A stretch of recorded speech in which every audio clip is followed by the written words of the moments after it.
Hello there. You're listening to the Box Office Show. I'm Ryan Hill. And I'm Dylan Johnson. Today we're going to talk about the box office numbers from last weekend and our box office predictions for this upcoming weekend. We'll also be covering the nominations for the 77th Primetime Emmy Awards, giving our personal selections and predictions for who we think should win and will be taking home the gold this Sunday night. And we're going to give our TV roundup for the major shows we've been catching up on this summer.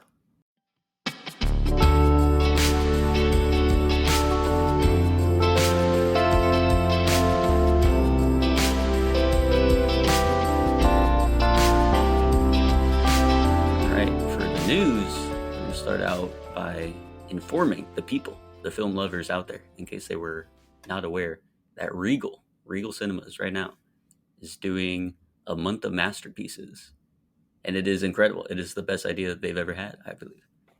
Yeah, So I mean, the idea of seeing these movies on the big screen is so phenomenal. I haven't gone to any of them yet, which is unfortunate. I've been very busy this week. But all of September, they're showing movies like Inception, Goodfellas, Citizen Kane, The Thing, all these great, cinema masterpieces. I know for the rest of the month, I think I plan on going and trying to see Pan's Labyrinth, maybe Psycho, maybe 2001: A Space Odyssey, but I really got to be feeling it, to commit to going in and watching that for 2 hours. yeah, And Close Encounters of the Third Kind would be cool because I've never seen it before. So seeing that on the big screen for the first time might be exciting. we should go because I Yeah. was planning on Also, seeing that. I want to see Lawrence of Arabia on the big screen, but that is a big commitment, just like 2001: A Space Odyssey, and I really have to be feeling it, the day of to want to go and do I it. agree. You also got to carve out a lot of time. I mean, that's going to be like 4 hours, not including, if they do the 30 minutes of freaking trailers and whatnot.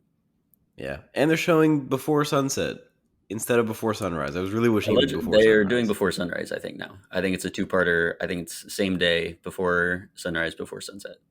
Oh my god, dude! Double feature. That's crazy. Yeah. I have the list here that looks like September 22nd. So yeah, you mentioned some of the It ones that is. are still remaining because as of the recording, you will not be able to see things like The Thing or Taxi Driver, Goodfellas, Citizen Kane, Godfather, all that. So that is passed, Yeah. but you can still go see things like Forrest Gump, Sunset Boulevard, Pan's Labyrinth, Do the Right Thing, Clockwork Orange, the two before movies, Casablanca, which I may go see that. Love that film. Vertigo, You and I went and saw that in theaters. Casablanca, we did. Yeah. Oh, Long time ago. very Years nice. ago. So yeah, You remember that? may go check that one out again. We also saw The Thing in theaters together. I do remember You and me, that man. for sure. So yeah, Chinatown, There Will Be Blood. So plenty of beautiful things. And then they may be doing the same thing. The reason I love it is because Regal Unlimited applies for it. So Yeah. there's always Tell me about it. re-releases more and more lately, but the Fathom events you have to pay for. They usually have Yeah. even higher prices than normal, which by the way, prices are insane right now.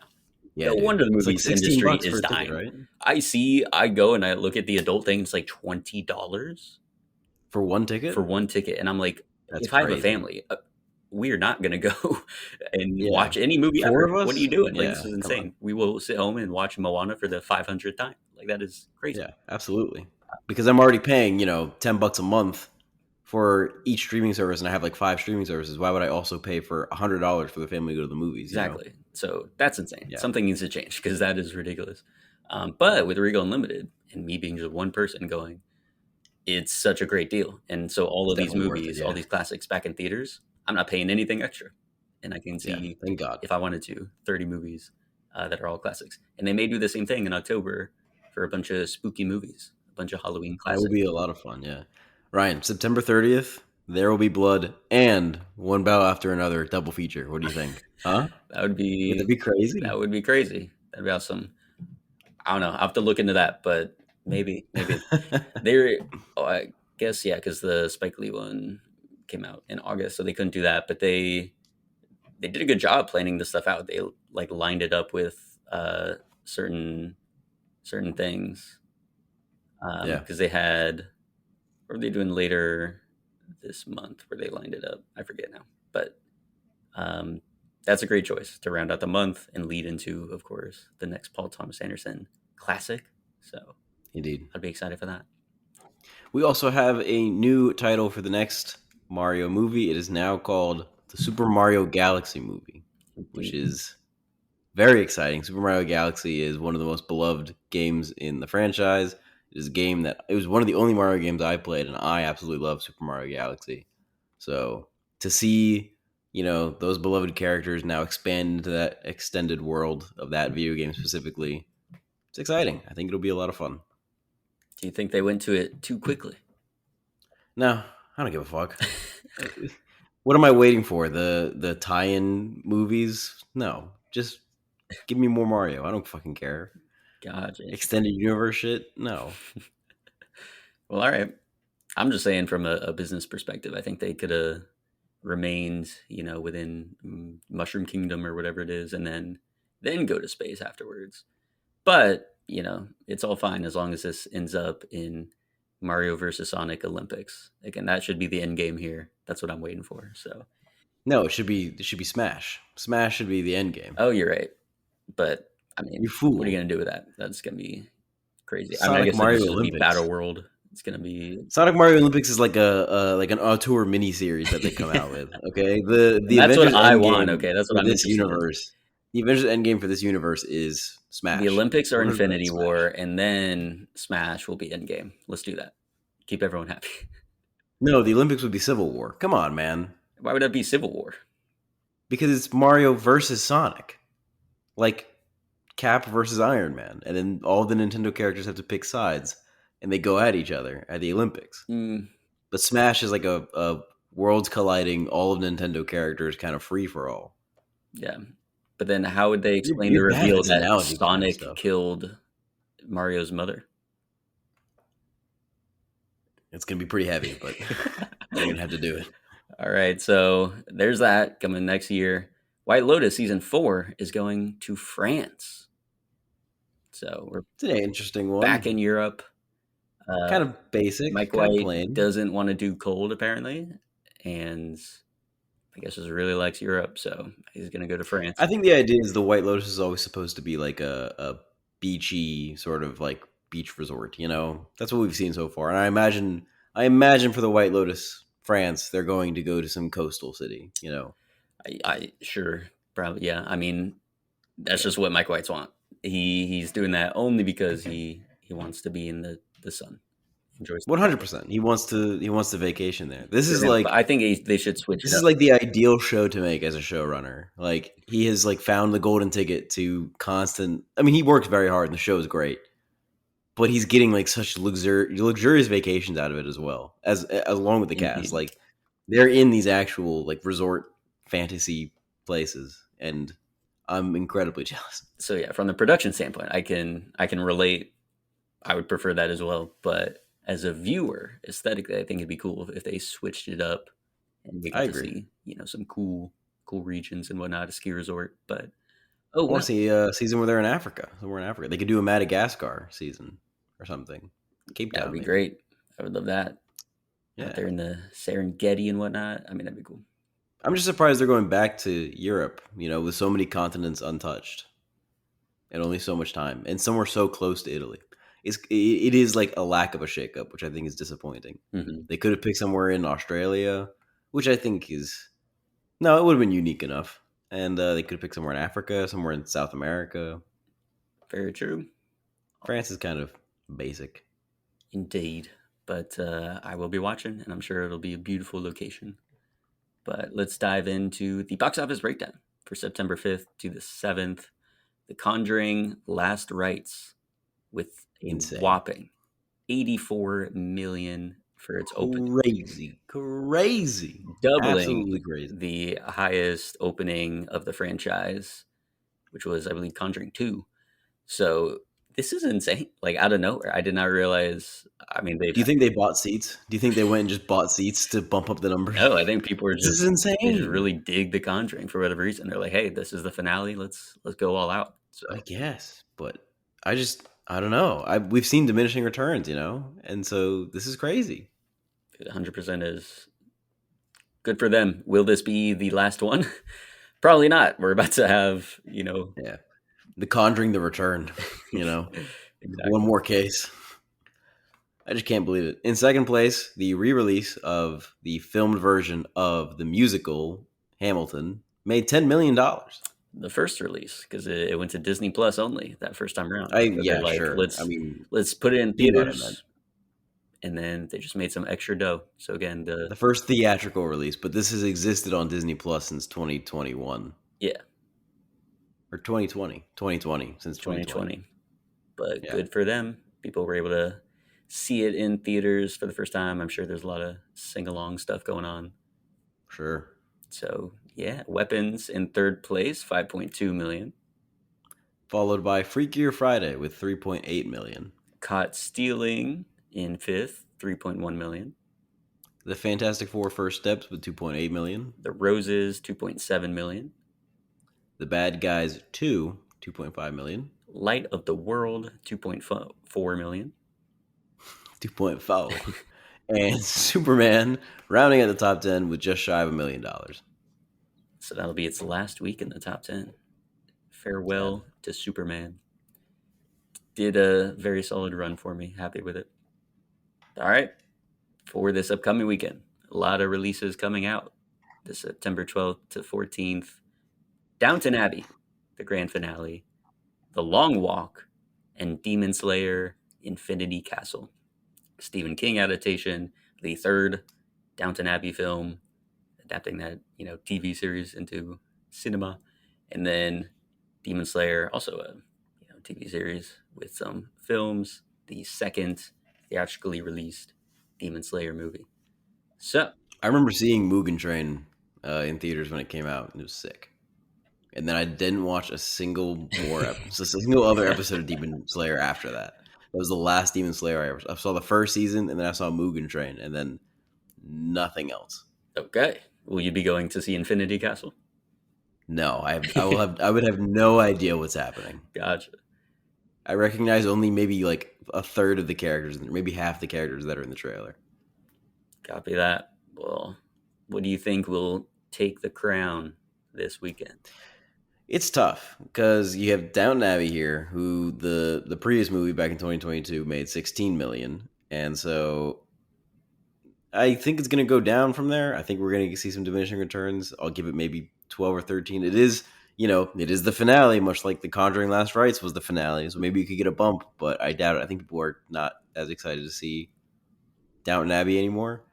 The Long Walk seems to be getting a lot of promo stuff that I see online all the time. So I think that'll be a little bit popular. I'm thinking maybe cashing in closer to 20 million. And Demon Slayer, I think, is definitely going to go down because I think a lot less people are fans of that series as used to be when that first movie came out. And so I'm gonna put that one just shy of 10 million. I think it's going to have quite a bit of a drop. And The Conjuring Last Rites is obviously going to get slashed in half. We're looking at 35 to 40 million there. I think The Conjuring might take it again. You think that Conjuring is gonna get what, just a 50% drop? Maybe a little more, but around there. Okay, because that would be extremely good for them. Which Yeah, it again, it would. would still put them at like the best. Conjuring 2 had 40 million opening weekends. Imagine that Yeah, for your second weekend for that final film. If it performs like that, we're gonna get a whole nother trilogy out of this thing. sure. But yeah, I think that Downton Abbey will probably land around the same, maybe 18 million. I think it can get Sure. a finale bump. Long Walk, I don't know. I've been hearing good things. So, and it's a Stephen King adaptation. Those generally It's got do Mark Hamill. very And well. it's been promoted a lot. Yeah, again, I want the treadmill screening. I would be down for that. So I don't know. I think 15 million. I think it'll be a pretty decent release. And then Demon Slayer, I think, is going to be much higher than you anticipate. You think so? I think so. I think it Really? may. Even though the fan base has started to dissipate a little bit. That's what they're saying, but I think people are gonna come out for it in that opening weekend. I don't think it's gonna have very long legs. I don't think many people are gonna go see it in that second weekend, but I think all the fans are gonna go this opening weekend and go crazy Mhm. for it. So I think it'll probably take first place at around 40 million. So You think Demon Slayer is going to hit 40 million? they have IMAX screens this weekend. They have uh, an insane preview. It looks like I think it's at 8 million for the preview thing, or like Agreed. the. I think that may be combined with some of the Friday showings as well. But I think it's going to be pretty good. I think it's going to definitely beat out Mugen Train, which Hey, again is news to we'll me. see. I have no idea what's going on in Demon Slayer world. If the fan base has fallen off, how many seasons does it have? Do you know? Like how many are I they don't know, still? maybe Because this 3 is or 5 years so. from the last thing. Yeah. It seems like they're still going. So there's maybe going to be even more to go. But yeah, it can only be the fans that Hmm. are up to date to go watch this. So you would expect it to fall off, but who knows? I think people are going to come out to see it. I mean, perhaps it's just that's an insanely high number for like an anime whose fan That'd be base like the is number kind of like, one anime opening because what is Pokemon? I yeah, think right now, which was like 38 million. It's like the Mewtwo movie. Um, yeah. so it would be record breaking for sure. But It just seems crazy to me. But I mean, I guess anything's possible. If The Conjuring Last Rites can make double any we had of the no other Conjuring idea, yeah, that movies, that would yeah. hit 80 million. And again, I think Demon Slayer is going to have a So similar output. I mean, Demon Slayer, I will say, it doesn't have like a lot of competition this weekend. I think most people have seen the popular movies already, and there's not much else coming out that people would want to see, other than maybe The Long Walk. So it has like free reign Yeah. to clean up. But I don't know, it just seems crazy to me. Could you imagine if Attack on Titan finale had aired in theaters? We say it every Just time an wait. anime movie comes Next out. week, if Demon Slayer hits 40 million, 50 million, if it goes above that, I will once again do my rant of I'm just Please. here to help people. Okay. I'm here to help people make better business decisions. All right. Again, give me Olympics and I like your dear going to Smash for Endgame for the Super Mario Nintendo verse. For Yeah. AOT, it was so obvious. The most obvious thing in the world. Just put it in theaters. The final episodes, three of them, they were like feature length. Put them in theaters. You would have printed money. If Demon Slayer goes ham, it'll just be proof that Attack on Titan could have like gone bonkers. But that's besides the point. We will bring that up next week if it doesn't do insane stuff. But let's move I look on forward to your rant. to TV and to all the television shows that will remain in TV and not put any of their episodes in cinemas. The Emmys this weekend, tomorrow night. And we have, I think, more than any of the past years where we've done Emmy talks, we've seen more of the shows than normal. So we will have greater authority on our selections this time around, but there's still going to be some gaps, some things missing here and there. But let's talk about some of those shows that we've been watching over this year, over this summer, that we have caught up with.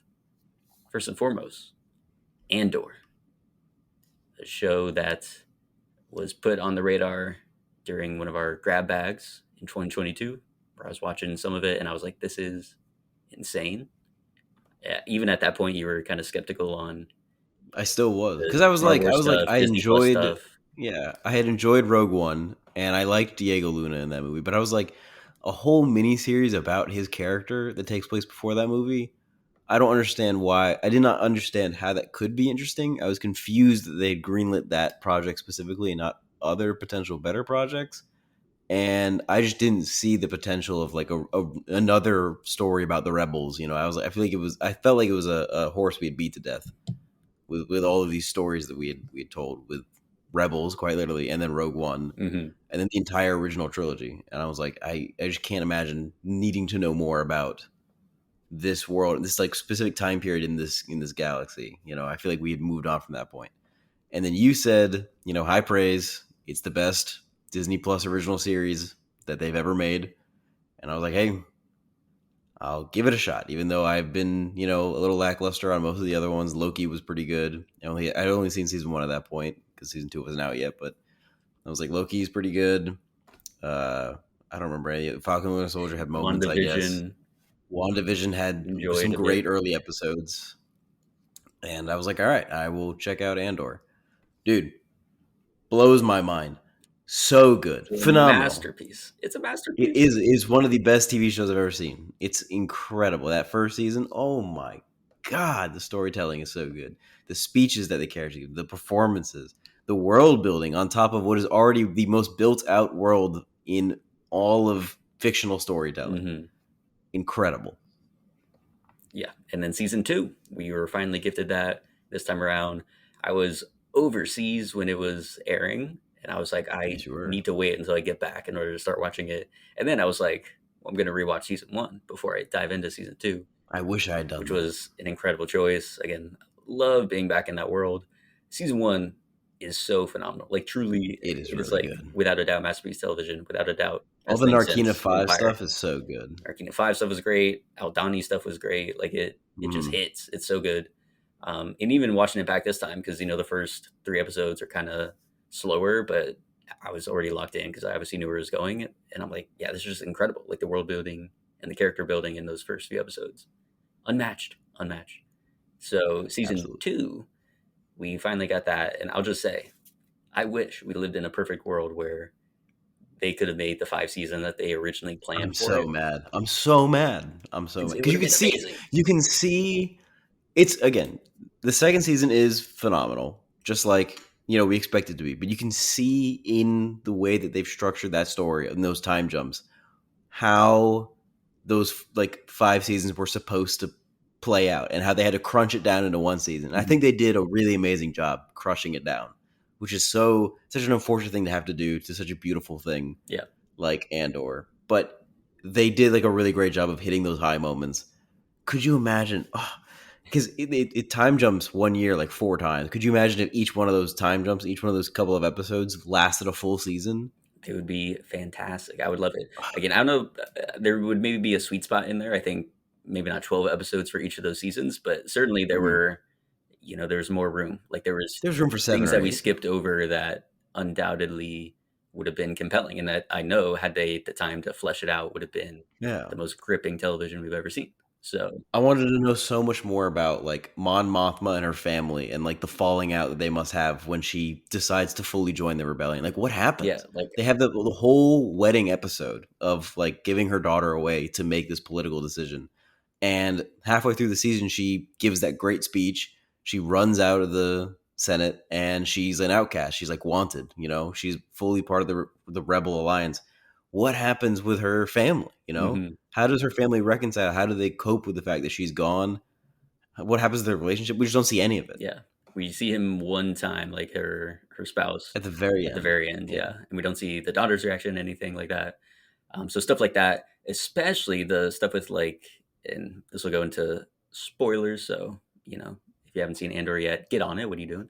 But when Dedra finds Luthen, like this is a thing that we were building towards for so long, and then yeah. it sort of went to the wayside when now she's focused on Gorman and everything. But like that's the stuff I want to see. Like I want to see the scene where she puts it together and it's like I've found access. Um, Hmm. like that stuff is what I want to know. That's the good stuff Yeah, about these characters. They've been built up so well. We know their desires, and this is like the number one thing she's been chasing. Like her whole identity in that first season is pinned on the fact that she's trying to like get access. So I just would have loved to see like that revelation and see her, mhm. continuing to put things together. Then in order to get to that point, um, and stuff like even Willman, like this season was a step up from season 1. Like he was there for sure, and he had that great moment at the end of season 1 when he throws the pipe bomb basically during Mhm. the whole rebellion that happens in Ferrix. But in season 2, we see him become more fully fledged. I like that. So getting to see him like out there with Saul Guerrera's crazy crew would have been compelling.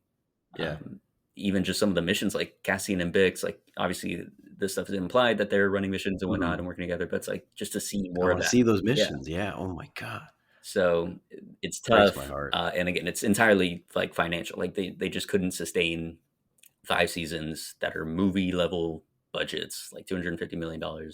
And then it would take 3 years to do. It's just not, possible to do that, which is unfortunate. Yeah, Like if only we could pause time, allow it them to do should that be. with as much money as possible. It would be fantastic. It would be great. But Yeah, as is, still incredible. Like I think season 1, especially seeing them back to back, is superior, and I think it falls to some of that structural stuff. But it's just such a yeah. blast, so Do you have compelling. highlights from season two? The highlights, Yeah. the Gorman massacre for sure, Oh, dude, sick. is so well done. I love the way they build up to it, even from that like first episode when Mhm. they're like, okay, we're gonna start planning. we want to try and find Watching them another plan way. it out is But crazy. in the event that we need to do this, we are going to start planting the seeds that they are, worthy of being eradicated, basically, so we can just But could you strip their imagine if planet. like, especially if they had been planning that for like seasons worth of television, like Hmm. 2 whole seasons of planning the Gorman massacre Yeah. instead of just a couple of episodes? That would have been a crazy Would've been wild. outcome. Also, again, like Ferrex in season 1, so Yeah, well built out. Again, probably yeah, one of the most, well realized cultures that we see in Star Wars, and then same with the Gormans, like the whole stuff with the spiders, hmm them making all the clothing and whatnot. Uh, just the passion these actors have for like this fictional world that they're fighting like, that's for. beautiful, and then, again, like, behind the Incredible. scenes, they create that whole language, and it feels so real 'cause, it's French. It's like it sounds so much Yeah, like French, but it's entirely fictional language, and they're having yeah. these extended conversations in the language, like, it's just so beautiful, so well done.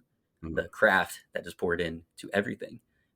Bro, watching Mon Mothma get turned at the wedding, That was awesome. incredible. Dude, The Niamos, DJ which is robot. the song, it's like the Shindralin remix of that song, which apparently was all throughout season 1. They were like, "Oh, what if we just had this song that was like a galactic-wide hit, like it's a club banger, and every planet just has their own remix of it," and that was apparently the remix for Chandrila, Dude, it Mon slaps. Mothma's world.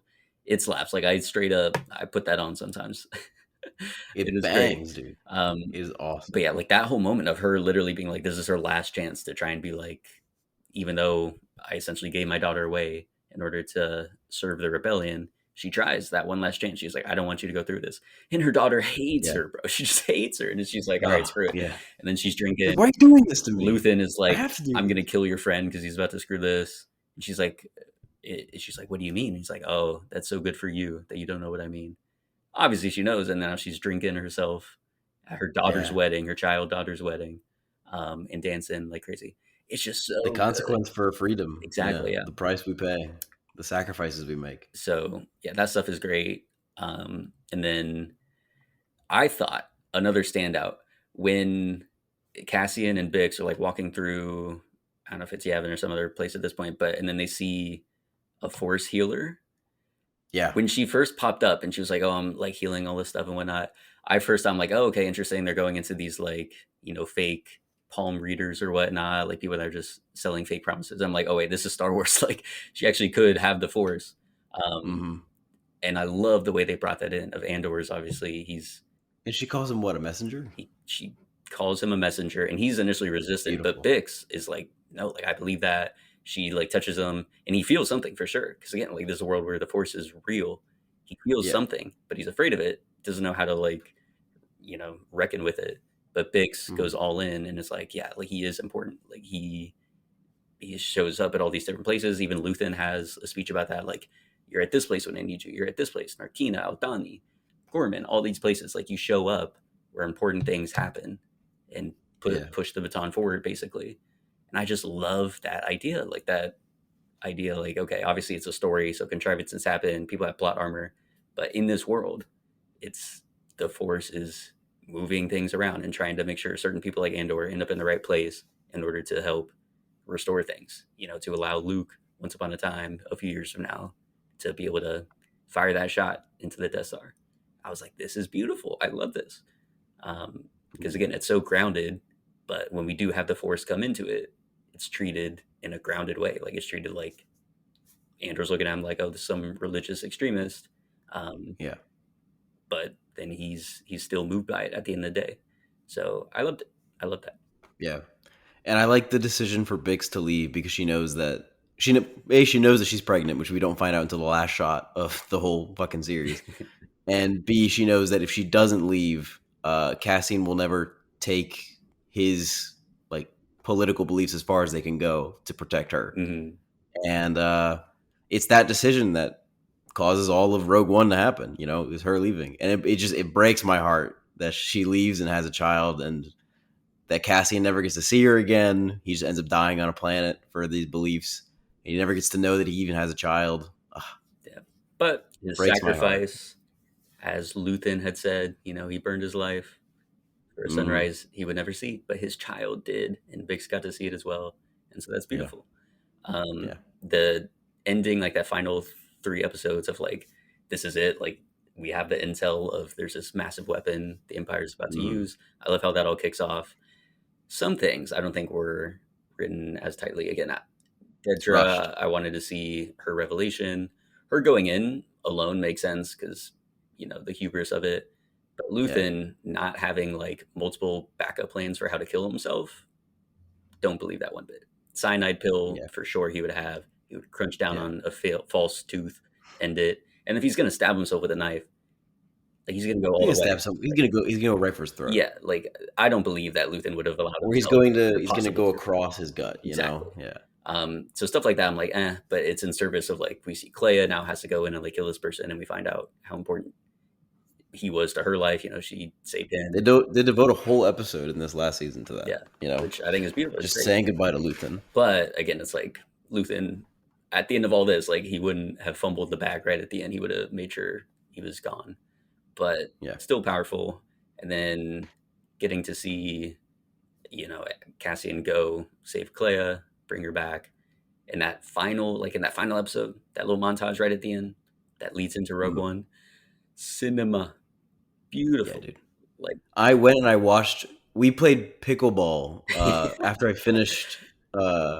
Like watched this last scene, and we played pickleball for a little bit, and then I went back home, and then I immediately watched Rogue One. So I watched the transition into it, and I was like, "Ah, it transitions perfectly into it Rogue sure One. does. There's an And then you watch Rogue One, and it transitions perfectly into a New It Hope, does. perfectly When I into a New Hope. watched Rogue One, because obviously I'm going to do that, it was very late at night. It was like 1 or 30 or 2 a.m. Like Mason walked out and was like, bro, because it's Yeah, very loud and everything. Um, and I was like, but now I want to watch A New Hope. So I did it like the next yeah, week, but I was like, oh, these are just too good. They go so seamlessly. Um, yeah. but It's yeah, there's like fantastic. an edit of the end of Rogue One, but with the theme song from Andor. Beautiful. So beautiful. Um, so yeah, I loved it. It was fantastic.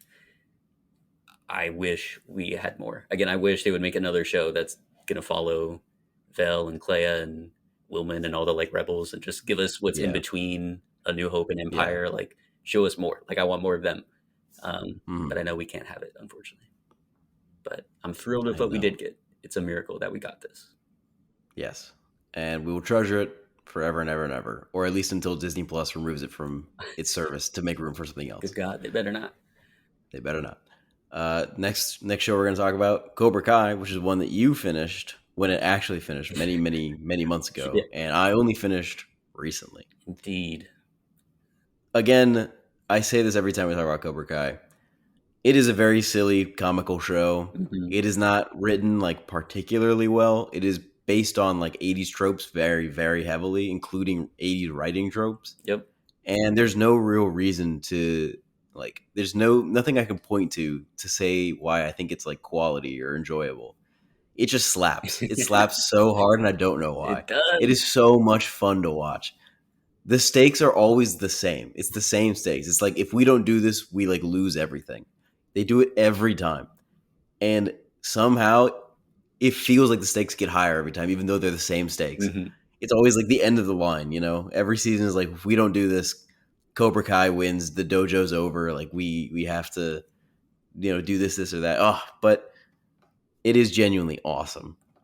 A character dies in this season. They do. But yeah, I've made this comparison Brutal. before of it's wrestling. Like it's just wrestling, but it's karate. Like all the same tropes, Yeah. all the face turns, heel turns, all this. Every Yeah, tournament is absolutely. just a championship. It's stuff like that. And so it fits right in with the stuff that I loved growing up. So I'm a huge fan of it. Very enjoyable. I wrote some notes from way back when we were like going to do some Perfect. episode on it. So I have some of these. I'm just going to pluck out some random ones because again, it's been many months since that point. But the first part, because it was in 3 parts, I watched all three Yeah, together. I'm sure you obviously watched all three together, but they did I release did. them in 3 parts. So in part one, I thought was definitely the weakest. For I sure. had said there's one where I'm like, oh, the 0 to 100 rate where Daniel and Johnny descend into bickering again is getting old. Because again, by like Yeah.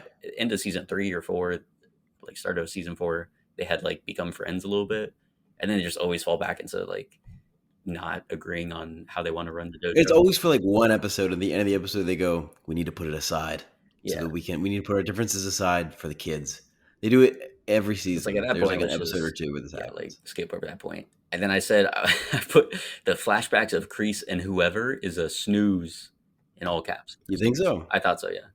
Like in the Yeah. flashbacks overall, I wasn't the biggest fan of, but some of them were better. Like the earlier ones, when you first see Crease, like in Vietnam or whatever, I'm like, okay, Dude, when he's in the Vietnamese camp and they're doing the death fights over the snake pit, hmm I think that shit slaps. yeah, but I just wasn't all that plugged into it. But part two, I think things stepped up. Like once they actually got to the Saikai Taikai place, Sakai Taikai. Sakai Taikai. I thought that got better. And then they had more there was like that episode, it looks like episode 8, where the kids were at a bar and Dimitri Yeah. and Hawk were like getting drunk or about to cheat or They're, whatever and stuff like that. they're beefing, and then Dimitri goes and dances with a girl, and then Hawk shows a video to Oh yeah, is it accidentally Moon, he's I like face think? camming with Yeah, his girlfriend with and Moon, and then Dimitri's girlfriend sees that he's dancing with another girl in Spain, and they're like, they're like 17, I think. yeah, Of course, she would be upset, you know. I, And then sure. Dimitri blames Hawk and says he did it on purpose, and Hawk was like, "Oh no, I didn't." Like, whoops. So I thought all that stuff was good. Like that was the dumb fun that I thought was lacking in part one as Do you well. think Robbie cheating on? I guess not cheating technically, but Robbie Yeah, they weren't dating. I wrote dating that. I that said one Robbie got girl. drunk and got laid, and Tori saw him walking Yeah, out. That's crazy. I mean, she's isn't that? valid to It be like just goes upset, so but they far. weren't together. She is value upset, yeah, Um, but like they were on a break. I guess they were on a break, but I don't know. It seems very. The thing that I don't like is I'm just wondering, where's about the the no part one. purpling rules in that hotel? You know, with all these kids, you get all these karate kids together. Yeah, Someone's got to be, watching out for this. Come on now. it's Spain. It's a different world, I I guess. guess. I guess I don't care. They're like, go for it. But my bigger issue with part one of the final season is Tori's mother fucking dies. Yeah, She just dies, yeah, and Peyton List has this great scene where she's trying to fight, to get her spot in the Sekai Taikai to make her mom proud, and she's overwhelmed with emotions because her mother is dead, and it's a great scene. hmm And then she like storms off because Anthony's or what's her name, Sam, Mrs. Larusso. Amanda, the mom. Amanda, thank Yeah, you. Because Amanda gets the call and she finds out that Tori's mom died, she makes them call off the fight, and Tori gets very upset. She storms off because it's announced to everybody that her mom dies. Nobody follows her. What? Nobody cares. dang. At no point, like that's the last time we see Tori until she shows up at the Sekai Taikai in Spain. And they mentioned briefly in part two that Robbie is like trying to call her and stuff, and she's not responding. But like, wouldn't you try harder? Wouldn't you? Yeah, Are you kidding? Like, it's your girlfriend and her mom died, and you're not. And then he's like saying, like, you left us, man. You abandoned us. And it's like, dog, her mom died. This is karate. What are we doing here? yeah, At a certain point, the real world consequences have to matter more than the karate world consequences. You know, very true. that's just my opinion, and I don't think the characters in the show took her character's mom's death seriously enough. I True. found it a little unbelievable, and I was upset, Wow. rightly upset. Tori was unjustly Unjustly left alone maligned and in that abandoned. part one, yeah.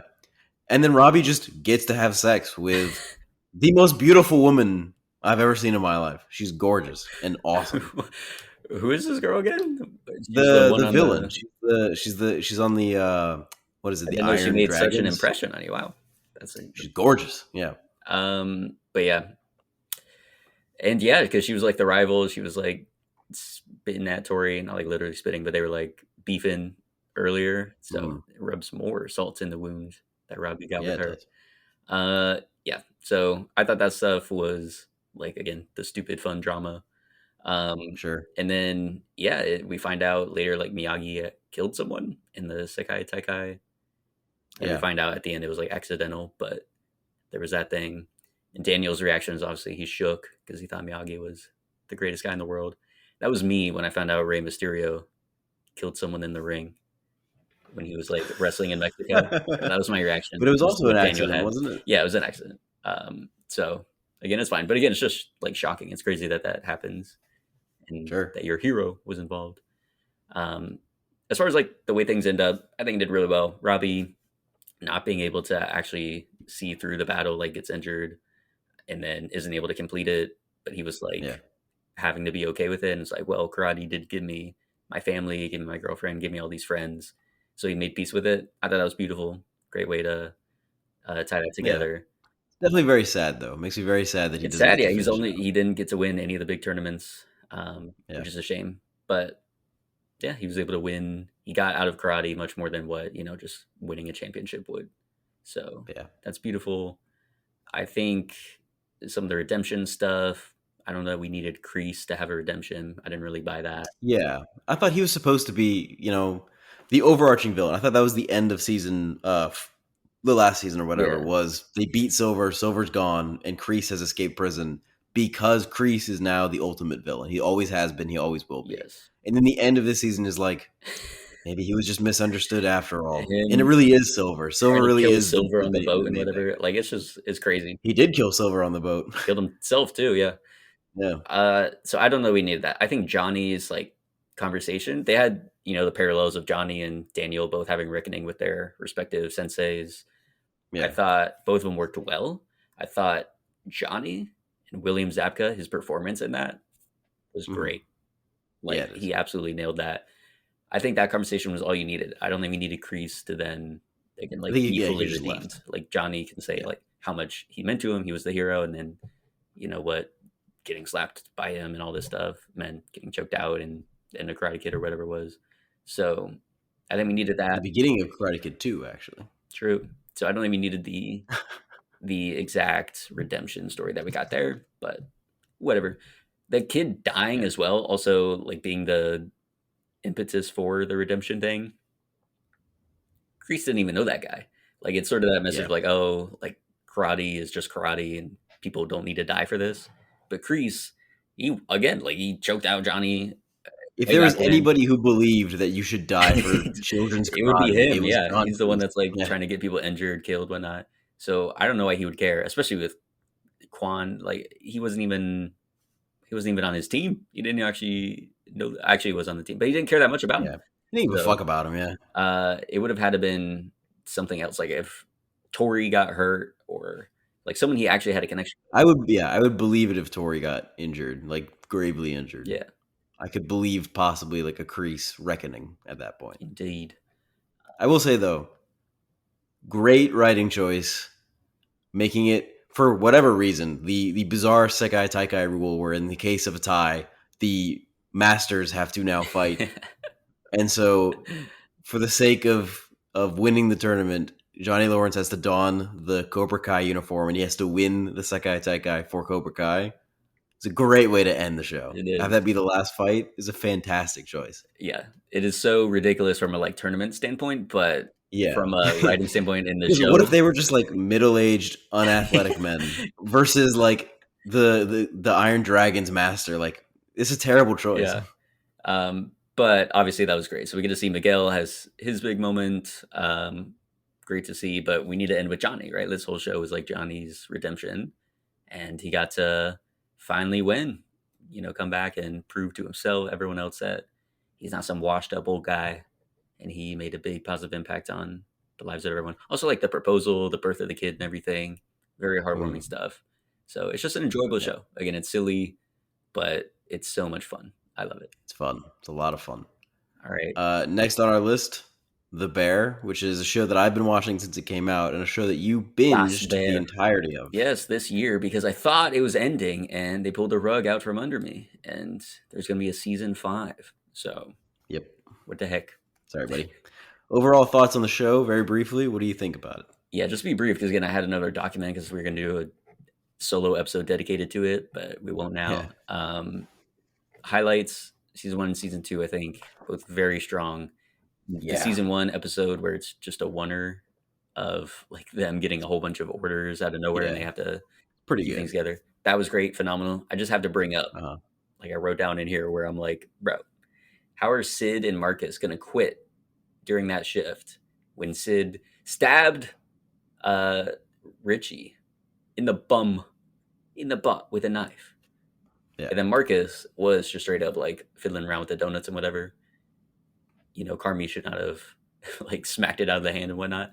But Yeah, but like lock in, you're bro. like Like, getting bombarded with all these tickets and whatnot of orders coming in. What are you doing? Playing around with donuts that like do that afterwards, do that later. yeah, man. When the storm was Lock into the over, orders. but you're leaving Yeah, your team out to dry here. So they both quit during that, and I was like, that's ridiculous. That's crazy. Um, but the whole season, I thought was great. The way it yeah, ended as well, like finding all the mhm, money in the tomato cans and whatnot, and they're like, okay, now we're yeah, gonna start the bear.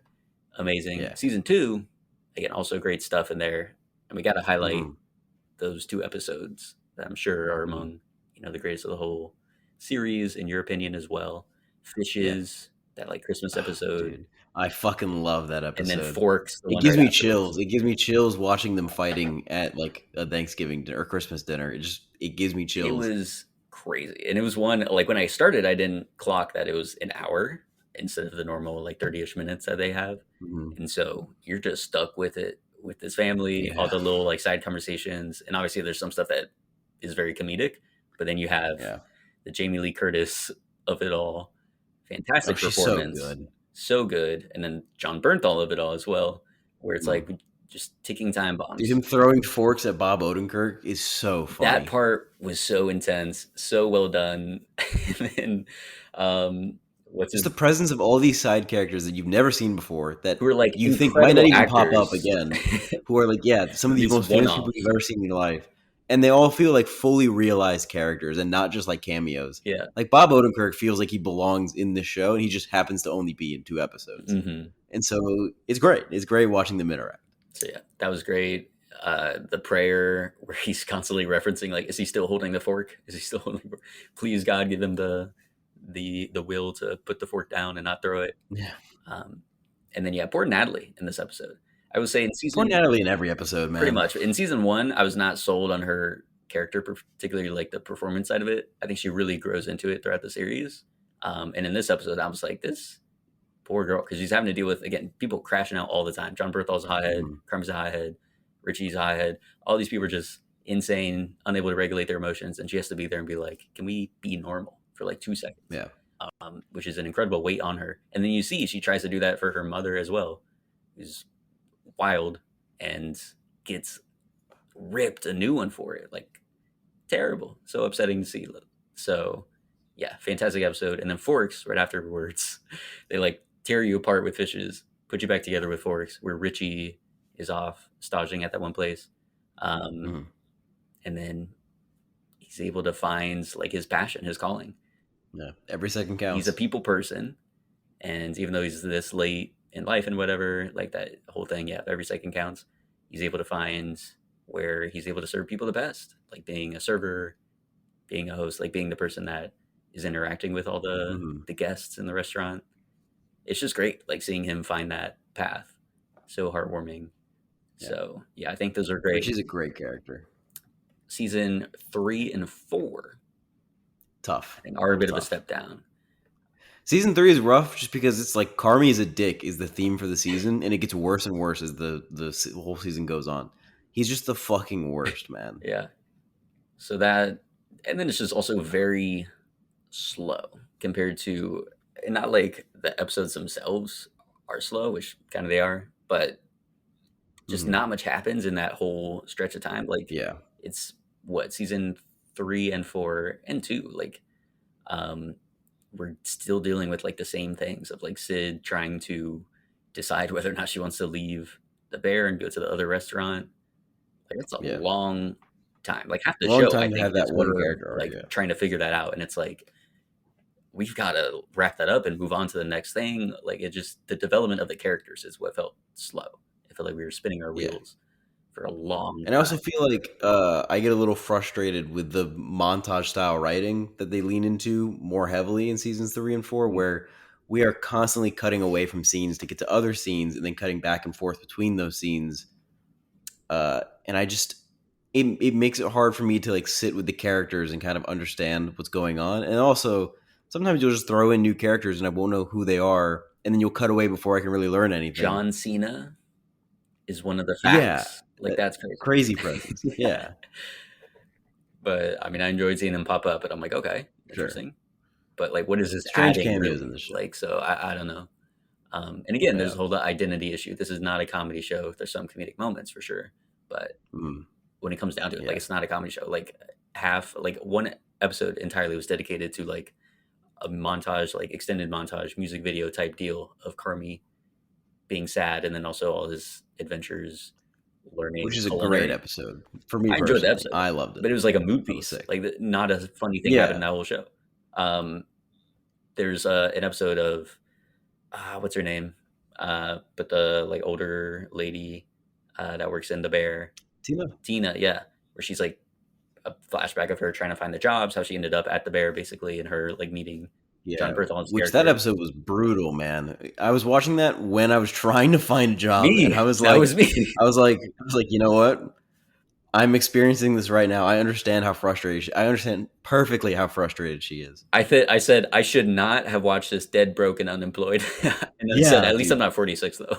So, If you, goddamn, dude.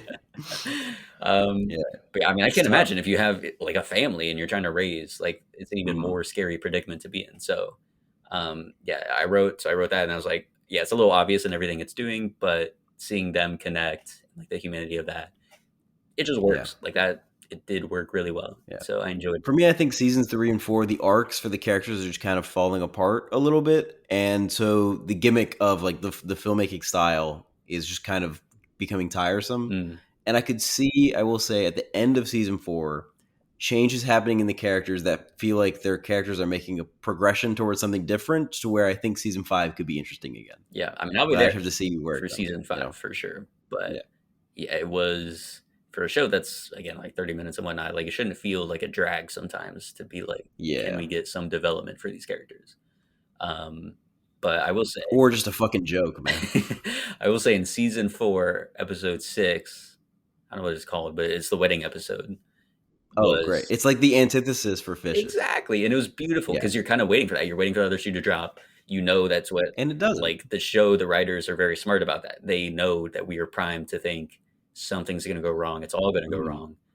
They keep talking about it too throughout the entire episode. They're like, "Well, we have all of the Berzados in here. Yeah, What's gonna like the happen?" mom comes and everything. So you're like, what's going to happen? Sarah Paulson asks, are you okay? And there's not the crash out that we were expecting. So yeah, we are primed to believe it'll be another fishes, but it's not. It's so beautiful. Them all getting under the Mhm. table, Oh, it's great. like this extended Saying their running gag of fears. literally, it's just like everyone keeps going. There's no way that table was that huge, but they just keep getting underneath there, in order to, talk about their fears and make the little girl feel more comfortable. I'm like, this is beautiful. Like it, the show obviously is trying to tap into humanity and the best parts of it, and so getting to see that on full display in that wedding episode, I loved it. Like I was getting close to tears of joy. Like I was tearing up of just being like, this is great. Like I love seeing these people Yeah. happy. Um, it's very enjoyable. So I thought that was a knockout episode for sure. Mhm. So yeah, season 4 was a step up from season 3 for sure, but still I not on the agree. same level as season 1 and 2. It's just tough to watch a whole season of Carmi being an asshole Yeah. more and more every single episode, and not realizing it until the last 3 minutes of the last episode. So that now you're like, okay, so I guess the next season is him not being as much of an asshole. And it is. Season 4 is him just kind of being like, oh, what have I done? I've like taken this thing that I wanted to be beautiful, and I fucked it up with my ego and my determination. Mhm. And it was just so much more beautiful when it was the beef, and I've turned it into the bear, and I've ruined it, and now I need to bring it back. Yeah. And part of that for him is stepping away, I guess, because he just can't help himself. And I hope he comes to peace either with stepping away and doing something that brings him passion and joy, or finding a place in the bear where he doesn't have to have a lunatic style control over everything and be aggressive and angry all the time. I hope he Mhm. finds his peace. I hope so too. And that's what we're building towards. So it's great. I will say his non-negotiables for the most part, upping the standards, that's good. Changing the menu every day, the entire menu every It's a day, crazy was choice. wild. And they should have pushed. Yeah. Again, that was a fun gag of like everyone keep coming in like, what's this non-negotiables? But they all actually should have like pushed back against that one, because that's from the jump. That's just gonna be crazy. Like that's not sustainable. Yeah. So It certainly isn't. They just lose so much money doing yeah, it. And it isn't even, it's not even impressive to people, because who's going to this, supposed like soon to be Michelin star restaurant multiple times Yeah, like who can afford that, number all the one, and time. then Yeah, to check it out and to like, oh, let's go eat there again. They're gonna have something different this time. It's like you don't have to do that. yeah, You don't have to do all that work. You can change the menu maybe once a month. yeah, Maybe or every just once every one season. item, just change one item and have that be the designated thing that changes, but have the Yeah, other stuff be pretty consistent. But yeah, so that was Da Bear. Let's talk about The Studio on Apple TV Plus. I yeah. thought this I did was not get to finish you it. didn't get to finish it. No, I only watched the first 3 episodes. That's crazy. I know. I think the show is great. Again, it is like tailor made for people like us. So I would Yeah. be very curious of like people that don't care about film at all or know any of the like any of what goes on in the industry and stuff like that, whether or not they would care because it's just so Mm, like specifically tailor made. All the references, all the jokes, like all of it is just for people that love film or a part of film in some mm, way. So for me, as the target audience, I was happy. I thought it was very funny. I enjoyed it. mm. A lot of the people that were throughout the show, again, same thing with the bear, where it's just like these crazy A-listers coming in for one-off parts, half the time playing themselves. So it was great. What'd you think of those three Yeah. episodes? That was what you saw the Scorsese episode with Kool-Aid. Yeah. Which is such a funny bit. It is very, very funny. Trying to make Kool-Aid the movie and then trying to and saying that he has Martin Scorsese on board and saying that he's married, art and commerce together and has solved the problem, and then it all falls And then he apart has on to him. kill the movie, dude. Yeah. Me crying because it's just so And then he ridiculous, runs into Steve hilarious. Buscemi and Steve Buscemi goes, "Hey, Marty, are you crying?" So, There's really, really good bits in it. I really like the Warner episode, even though I think it's funny because it's making commentary on the gratuity, the self which I gratification thought that of was funny. Warner's. I was thinking of you when watching that because you have I'm a famously staunch in the opponent to past been Warner's. against it, but Yeah. I am more and more in favor of it. Um, just because I'm like, yeah, like actually do give me something cool. I mean, I think it should serve a purpose, and obviously this one Mhm. does because it's commenting on the whole thing of a winner. But Yeah. I do think it's great when they're able to try and challenge themselves and give us something that is visually dynamic like that. But yeah, half the time it is half the time most people come off as like, oh yeah, it's just to flex and say you did a winner. So I like that this touched on that. And then what was the other Yeah. one? Was It was the Ron Howard episode where they go to see his movie and it's like the best movie they've ever seen for the first like hour and 45 minutes, and then they realize there's another hour left, and it's just like a really boring art house project yeah, where they they're got to just like find a way it's Anthony Mackie standing around in a to motel, tell him just to like looking at things, cut this for and his dead yeah, cousin. for his dead cousin, Anthony and Mackie and in this episode was great. is Again, very that's good. because So is Ron Howard, to be in honest. like the Captain America movie, yeah, Ron Howard's great. I don't know. Again, there's just like a wavelength that when he's on it, he's great, and then outside of that, I just don't think he's very good. This is the wavelength he Mhm. needs to be on. Like he's a Yeah. very good comedic presence here.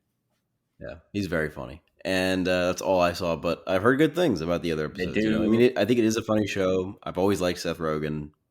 It's great stuff. You Again, know, like the gags they go into. There's one where they're trying to cast the Kool Aid movie, and then of course they become overly conscious of the race of the people they are casting, and so they don't want to Mhm.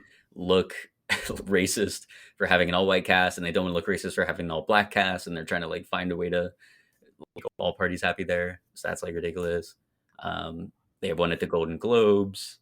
They have one at CinemaCon, 2 episodes of CinemaCon, and this is why it's so sad that you haven't finished it. Bryan Cranston comes up in those later episodes, Yep, gives, as we're going to talk about here, Emmy worthy performance.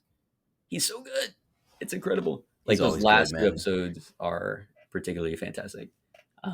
So you should definitely Bryan Cranston always kills it. He's been killing it comedically since Malcolm in the yeah. Middle. I mean, Since I said it time and time Seinfeld, I again. mean, He this should have man's been won going every crazy. Emmy possible for that show. Yeah, Ever since I saw Malcolm in the Middle, I was like, he should have won every single Emmy that he could have possibly gotten for that show. He's so fucking good. yeah. So definitely continue watching it so you can get to that stuff. I will. But yeah, I love the show. Again, it just it feels tailor made. So I'm a big fan of it. Squid Game, you didn't see this. Nah, I gave up after season 1. I didn't care. That's crazy. So I watched season 2. I thought it was good. I like the way they shake things up because they can vote after every time now. So our main guy is trying to convince them, obviously, to let the games stop. And then they had a season 3, which the end of season 2, they like do a little rebellion thing. I think that was very Mhm. compelling. It shaked things up. But season 3, I thought was very poor.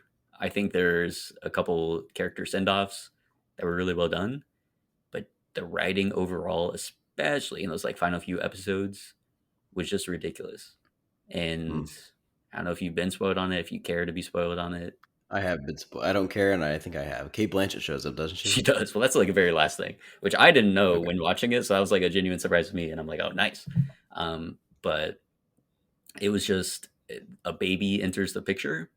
And in order to save the baby, our main character thinks it's better to go into the final game knowing that 4 of the other 5 people want to kill him and the baby, rather than he's like given a choice of he could kill each of them in their sleep, mirroring what happens in like season 1 when Hmm. the girl was like dying and his friends, like that executive dude, goes and kills her, Yeah. finishes her off.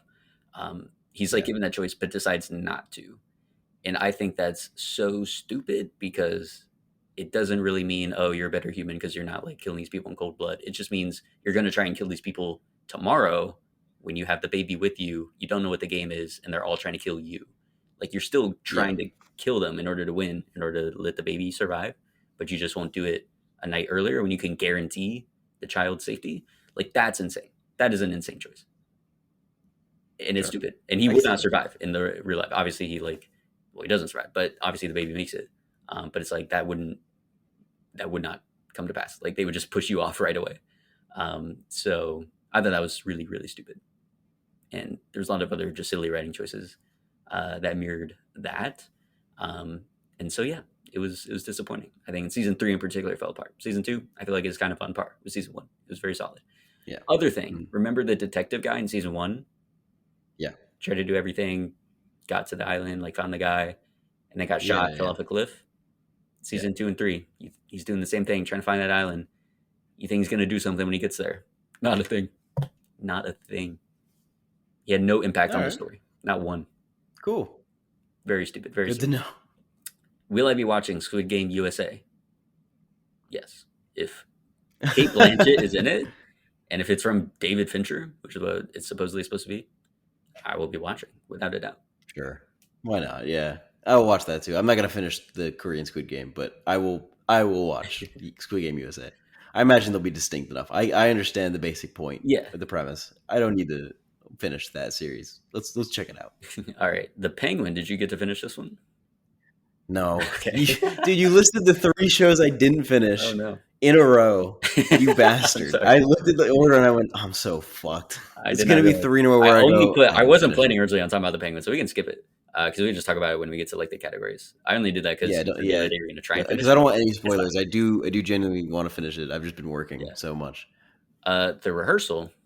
I know you watched dude. that. I watched this shit as it was coming out. I finished episodes and replayed them as soon as they were done because it was so good. Did you watch season 1 when it first came out? Yeah, Okay, okay. you remember this, and then Thoughts we on season watched 2 like though? episode 1 together, so we tried to show our friends. Um, but yeah, season 2. So I just watched it like last week. Um, Fantastic. This show is Oh bonkers. my It's god, insane. Nathan it's Fielder incredible. is again He's a genius. genius, maybe a little dangerous, but a genius. He flies a 747. That's insane. Like I knew, like without a doubt, it's like okay, this is gonna end up with him piloting something. Because I mean, with money and dedication, you can become a pilot, but Mhm. not of a freaking massive Commercial commercial airliner. airliner. And so I'm like, we'll see So him around bold. a biplane, whatever. But then when he was asking the people, like, oh, would you be comfortable with me flying? And I'm like, oh, interesting bit. Again, testing whether or not people are comfortable enough saying no to something that they're almost certainly not that comfortable with. And I'm like, okay. We see the 2-year flashback. He's getting his pilot's license. Okay. But I'm like, there's no way. I'm like, just with the amount of time legally, there's no way he's actually be allowed to do that. And then there's a loophole that he's able to utilize so that he would be able to do this. That's crazy. That is crazy. That's insane. What's also insane, like 3 episodes earlier, when he was doing the trying to get the dog, like the cloned dogs, which isn't explained by the way what. They're just cloned dogs. Okay, but they're like, we're trying to make Yeah, the you can clone DNA. clone Yeah, dogs like the dog that had passed away, and so they yeah, create that environment and everything. At first, that episode, I was like, "This isn't that strong. I'm not that interested. How's this tie into dude, the aviation stuff?" it gets Where that great. episode goes is mind-boggling, bro. It's my favorite episode of the season. Like, It, just where it it's goes to is crazy. I've seen it 4 times probably. It is so funny. Him, I haven't laughed that hard in so the long. shot of him walking in with the diaper in the The massive dramatic music playing. giant Yeah. baby crib and whatnot. The mom doll thing coming in that's like 2 stories tall with puppet workers working it. The breastfeeding. Oh my god, dude. Just the Evanescence score.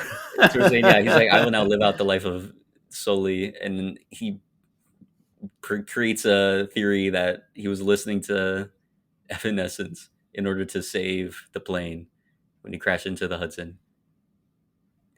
Where does a It's guy so think of funny. this stuff? Like, this is insane. Like, what in the world? He's a magician. He's truly a magician. He's doing a magic trick here, Yeah. and it's a Again, phenomenal all one. that It's stuff, the fantastic. pack, like all the people coming in and repeating the guy. The bits are beautiful, and Them then following him, getting him trying to convince one of the pack members to date him, and trying to be like, so I can't advise you to go on a date, the but if you think he's cute, maybe you ask him out, of your own free will, yeah, on your own time.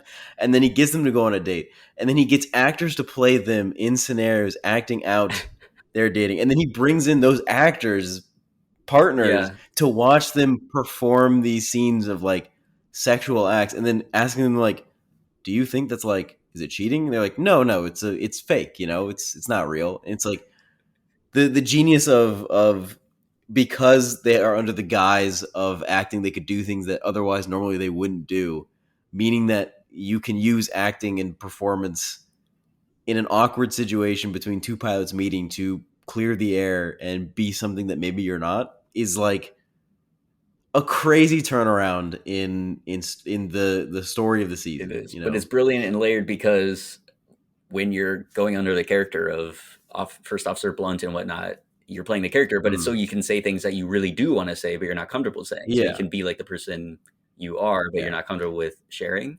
And with those Yeah, it's crazy actors, because it's like the thing he's proposing is like it would cost nothing. It's an email you send to pilots, mhm, and it could make a difference. It could do something. And then 100%. the pilot that he interviews, and he's like, "I'm banned on Tinder. I'm banned on Hinge. Which we I'm didn't banned get the on like Bumble." final follow through on that. I was supposed to see him come back around in some way, but yeah, it's like I'm It's in just the pack banned. episode. They do the pack thing with him. Yeah, But yeah, Nathan Fielder was just he stopped caring about like the show for a moment that's and was my like, "Why favorite are you thing banned?" about. Yeah, my favorite thing about Nathan Fielder is unlike a lot of shows where they will like purposefully try and make somebody do something embarrassing. All he really does in this show and in Nathan For You is he puts a camera on people and he lets them be themselves, and he just doesn't tell them that they shouldn't be themselves because it might be embarrassing or maybe this is that. He just puts a camera on them and lets them do whatever they want, and then just shows it. Yeah, or if And I think there's like a like dark twisted honesty about or that if he that I think is very knows funny. and that they know that the cameras are rolling and being outrageous is probably going to land you on TV, he just lets them fly with that and just ask the questions and let them go for it. That lady Yeah. that was talking about Einstein, is attracted to Einstein, attracted to intelligence, and she was like, "I had a wet dream, but I was awake. About I was wet and I was wide yeah. awake." And then he goes up to the guy, the pilot, when the other girl is like trying to talk with him, and it's like, Yeah. "Have I ever told you you remind me of Einstein?" It's so ridiculous. It's really But good. yeah, this show again is just the directions it goes you can Yeah. never expect. It's brilliant. It's very entertaining. It's insane. Yeah. I thought he had taken the bit as far as he could in the first season, and I was completely wrong. He can go even farther, and I will not make the same mistake this time. I think season 3 of The Rehearsal, he will find a way to take it even farther than flying a 747. God help us all. We'll see how that goes. But again, thank God, Have you seen he Have was you seen able to Nathan do it. Fielder doing interviews on late night shows dressed as a pilot for the show? And because he's a real pilot, and so they're like asking him questions, and he's doing his character. He's being fully stone faced serious, and he's referring to his flight that he goes on. He refers it as the Miracle over the Mojave. He's like, people are calling it that. They're calling it the Miracle over the Mojave. It's so funny. It's too good. Too good. All right, Absolutely. and then Severance, which I was finally able at long last to Hmm. complete. I started it, been watching for a while, and just need to find a way to get Apple TV Yeah. Plus to finish it out. And you didn't see season one when it first Nope. came out, did you? And also, I was begging you to watch it at the time. I remember. this is one show where truly, honest to God, not a single spoiler. I didn't know a single thing. Like even the cultural osmosis of like, oh, Severance is very Dude, popular. I didn't know a single thing, and I good can't for remember you. a Good for show you. where like that had happened. I was pretty good at avoiding any like Andor season 2 stuff, Yeah. but like almost Yeah, anything good for else, I you just because happened to this learn is a something. great show to not know anything about going into it because the twists and turns it takes are fantastic. Indeed, 100%. What are your thoughts on Severance? I've been waiting for months to hear your thoughts. I think season 1 especially, I very much enjoyed the puzzle box element to it, unraveling the mystery, Yeah. and then the whole like workers coming together, the any revolution where they're able to find a way Mhm. to speak to the outside world and try and tell them what's going on, like that stuff. Because I watched the like last 6 episodes in season 1 like in a row, pretty much, like binged it, Yeah. and it was so satisfying. Crazy Mhm. season finale, like truly one of the best, and a great like cliffhanger as well. Can't believe it. Mhm. She's alive. 3 years off. People had to just wait for that to come back. Dude, That's ridiculous. it killed me. It killed me. You don't understand. I watched that when it came out and I was waiting. I forgot Severance existed as a show. I'd been waiting so long. It was killing me. Yeah. So I thought that was wonderful. The start of season 2, I thought, because they need to, put the genie back in the bottle, and they did Yeah. so successfully, definitely Mhm. deflated, my excitement and anticipation for watching the rest of it. It came back in whatever that excursion episode was, Oh, it's because so it's good. beautifully shot, Yeah. like just gorgeous. Um, and My then favorite joke in the whole season is uh Tremel Tillman, is that his yeah. name? He's there at the waterfall and he goes, "This is the tallest waterfall in the world." And it's like 30 feet tall. So I thought that was good, and it was the part where we'll talk a little bit about it, but mystery for mystery's sake. Obviously, you got to plant certain seeds and make things a little weird.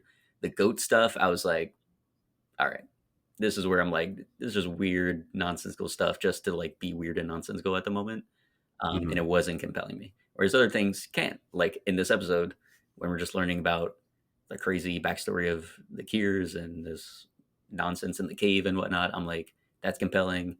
The random figures that are like dressed up as them, Mhm. um, just standing around pointing in certain directions. I'm like, weird, off-putting, perfectly fits for like this moment. So I love that element to it. So then I was Mhm. plugged again. And then for like the final little stretch of the season, I think once we get to the Harmony Cobell episode, Dude, that's I was tough. like, this Dude, is that episode atrocious. was rough. Yeah. I was like, "Oh my god, did it fall off?" I Cuz this is really bad. This is a already really bad episode. like honestly through season 1, I didn't very care much about Harmony Cobell, like the character and the Agreed. performance. I think I just don't click with it.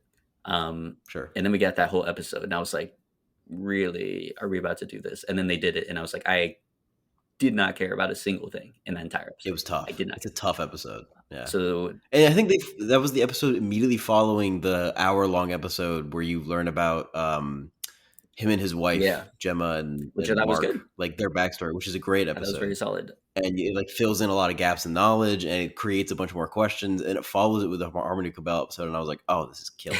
Yeah.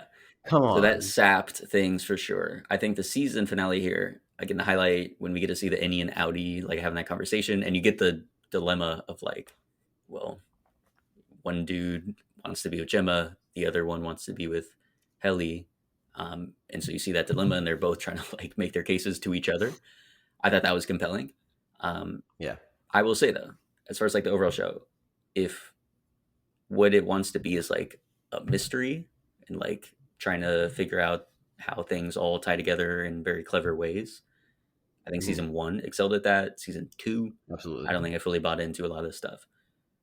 If the other part of the show is trying to No. be this like, you know, love will always persevere and will be a thing that we seek out even when we're like stripped down to say an innie that doesn't have an exterior life and you're being controlled by this authoritative lumen corporation, but they still find ways to have love, like Irving finds Christopher Walken, uh, the Dylan character in there Ew. is able to connect with his wife in a way that even his Audi isn't able to at that moment.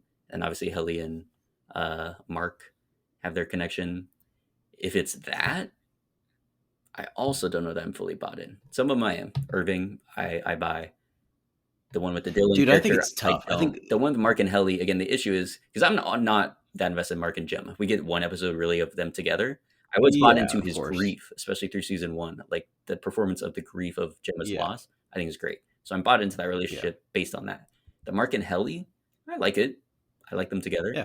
but I really don't buy, the love. And then the first time they got together and everything, it wasn't even the innie. It was the Audi. Great reveal, incredible. Dude, But yeah, tough. it's like you couldn't even tell. How are you going to choose her and like stay? So that's the problem with the ending for me. Is I'm like I don't really Well, care that much about like the choice he's making, but also there's one obvious choice because the other choice, like, what is Lumen going to do? And also Lumen not having like any security yeah, cameras, like maybe that all ties into it. Maybe this is all part of an experiment, whatever. But that's also just very unbelievable for how everything's set up. This is meant to be like an impressive. We're stripping the yeah. humanity out of them. You can't even have I'm cameras. leaning into, for the love aspect, I'm leaning into the fact that I have to keep reminding myself that the innies, all they've experienced is this box that they're in all the time. They go in the elevator, they immediately step back out of the elevator in the box. Right. So for this version of Mark, even though he knows things like he knows what a pen is, he knows what an elephant is, he knows what he knows what a cloud look is. He just hasn't experienced it. Mm-hmm. He is the first time he's ever experienced the feeling of love, and it's also in season 2 it becomes the first time he's experienced the feeling of, maybe not the first time, but like a very dramatic experience of betrayal, like feeling betrayed by this Helly character who ended up being the Audi, and then it's guaranteed that she's the innie, and they have like a system, I guess, that they set up to know that it's her, the innie, and not the Audi. I think being presented with that option at the end of the season where he's now choosing whether or not he needs to exit the Lumen and possibly kill himself pretty much Mm-hmm. because he would be dying for the Audi to live with his wife, or stay in Lumen and continue to live with the only woman he's ever loved, Right. ever. Which for him in that moment, yeah, I can get it. But then when you think Mhm. about it for 2 seconds, you're like, okay, if his purpose was to do Cold Harbor, whatever that is, dealing with Gemma, which we still don't, why was he necessary for her? Why could it only be him? Whatever. If his I'm interested purpose in has that. been served, why would they keep him around? Also, if they just did this whole rebellion against, Mr. Milchick and whatnot, why would they keep MDR together in that state? Just separate Mark and Helly so they don't even have each other together. They can't experience anything outside the severed floor anyway. So sure, you're gonna have love of sitting in, at best, an office room together for the rest of your lives. And that's if they decided let you stay together. Why would Lumen at this point ever decide to do that? They just killed the one Mr. Drummond dude, um, who, by the way, I'm sure he has already been in some like Viking esque show, but that dude should be a Viking in something because Sure. the guy with the big booming voice and big old beard, Yeah, of crazy. course. He should be in God of War. Amazon, call him up. So I think, like, again, it was a beautiful scene. All the scenes, episode one as well, they do it where he's like running through the hallway. Love that. It's great. But even Helly, like, come on. What are you, why wouldn't you tell him to go? Um, It's the only life they have. They have no other life outside I know of that, being but in those halls. Irving was able to make that sacrifice. The Dylan dude was going to make that sacrifice. It was kind of for a different reason, not very, Some people can, selfless. dude. Some people can. But she knows, like they've talked about, she is Helena Egan. They're just going to take her out of there, kill the innie forever. So it's like you either are depriving Audi Mark of the love of his life that they do have outside world experience and everything like that, or you're going to try and keep him in here in the severed floor, like the two of you together, when really logically there's no reason why they should keep these innies alive. They're going to take Helena out anyway, so Mark is going to lose her, and then Mark, they should keep him solo, keep him away from anybody else. It's going to be a life devoid of any fun, joy, human contact. Like that's what they're choosing. Like they have no way of knowing that the choice they're making is actually going to allow them to spend any time together and be in love together. So it's the risk. It's the risk of trying. But it's beyond stupid. That's what I'm saying. Like I and I So don't they buy should just into the resign to I don't die. They should buy step out and resign to die um instead. I don't buy into the message that, like, I don't care about their love enough to be like, yeah, root for them to go for that minuscule 0.01111% chance that maybe somehow It's not Lumen even just doesn't about their retaliate. love. It's just about existing. Like they don't exist outside that room. There's They're the dead. chance, there's the risk of you can reintegrate and you can survive somehow out there. He's like, well, maybe I don't. Maybe Audi Mark doesn't trust that. But I'm Yeah. saying I would take that chance. I mean, obviously, this is an impossible situation. It would never apply. But like that seems like a Hey, it might. better opportunity than knowing I'm probably going to get extremely punished down here. They're going to separate me and Helly anyway. We're never going to see each other again anyway. And now I just deprived Audi Mark of the love of his life, who I just, you know, joined this indie revolution in here and killed a guy in order to help happen. Like, it just doesn't click. So I wasn't the biggest fan of it, but still think it's a beautifully done show. And I enjoyed watching it. I think the performances are very solid for most of the cast.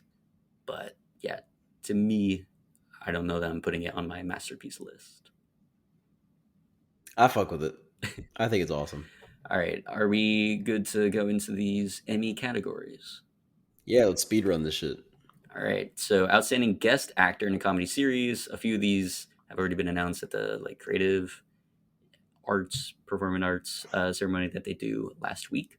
So we know between John Bernthal, the Bear, Bryan Cranston, the studio, everyone else is on the studio: Dave Franco, Ron Howard, Anthony Mackie, and Martin Scorsese. It was Bryan Cranston, extremely well deserved. Again, you need to watch those final two episodes. He's so I good. will. The physical comedy is so good. Um, so yeah, please watch that. Absolutely. And then outstanding guest actress to comedy series, we also know that Julianne Nicholson won for Hacks. She was nominated with Olivia Colman for The Bear, Jamie Lee Curtis The Bear, Cynthia Erivo Poker Face, Robbie Hoffman Hacks, and Zoe Kravitz The Studio.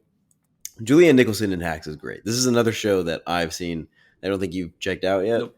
It's very, very funny. It gets a lot better as the seasons go on, which is sometimes impossible for a show to do. You know, I think it's impressive when shows get better and better and better each season.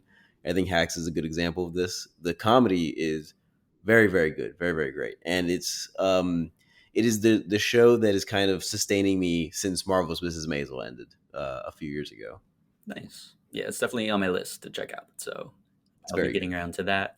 As far as outstanding animated series, between Arcane, Bob's Burgers, your beloved Common Side Effects, Love, Oh, Death, yeah. and Robots, and The Simpsons, it was Arcane for its what, second and final season? Second season, yeah. I can't speak to this. I didn't see Arcane season 2. I did see Arcane season 1 and it was phenomenal, and my roommate did say that Arcane season 2 is absolutely incredible. Now, I love Common Side Effects. I think it's brilliant, but I can understand why Arcane would win this. I've heard very, very good things, and the first season was also very, very good. Mm-hmm.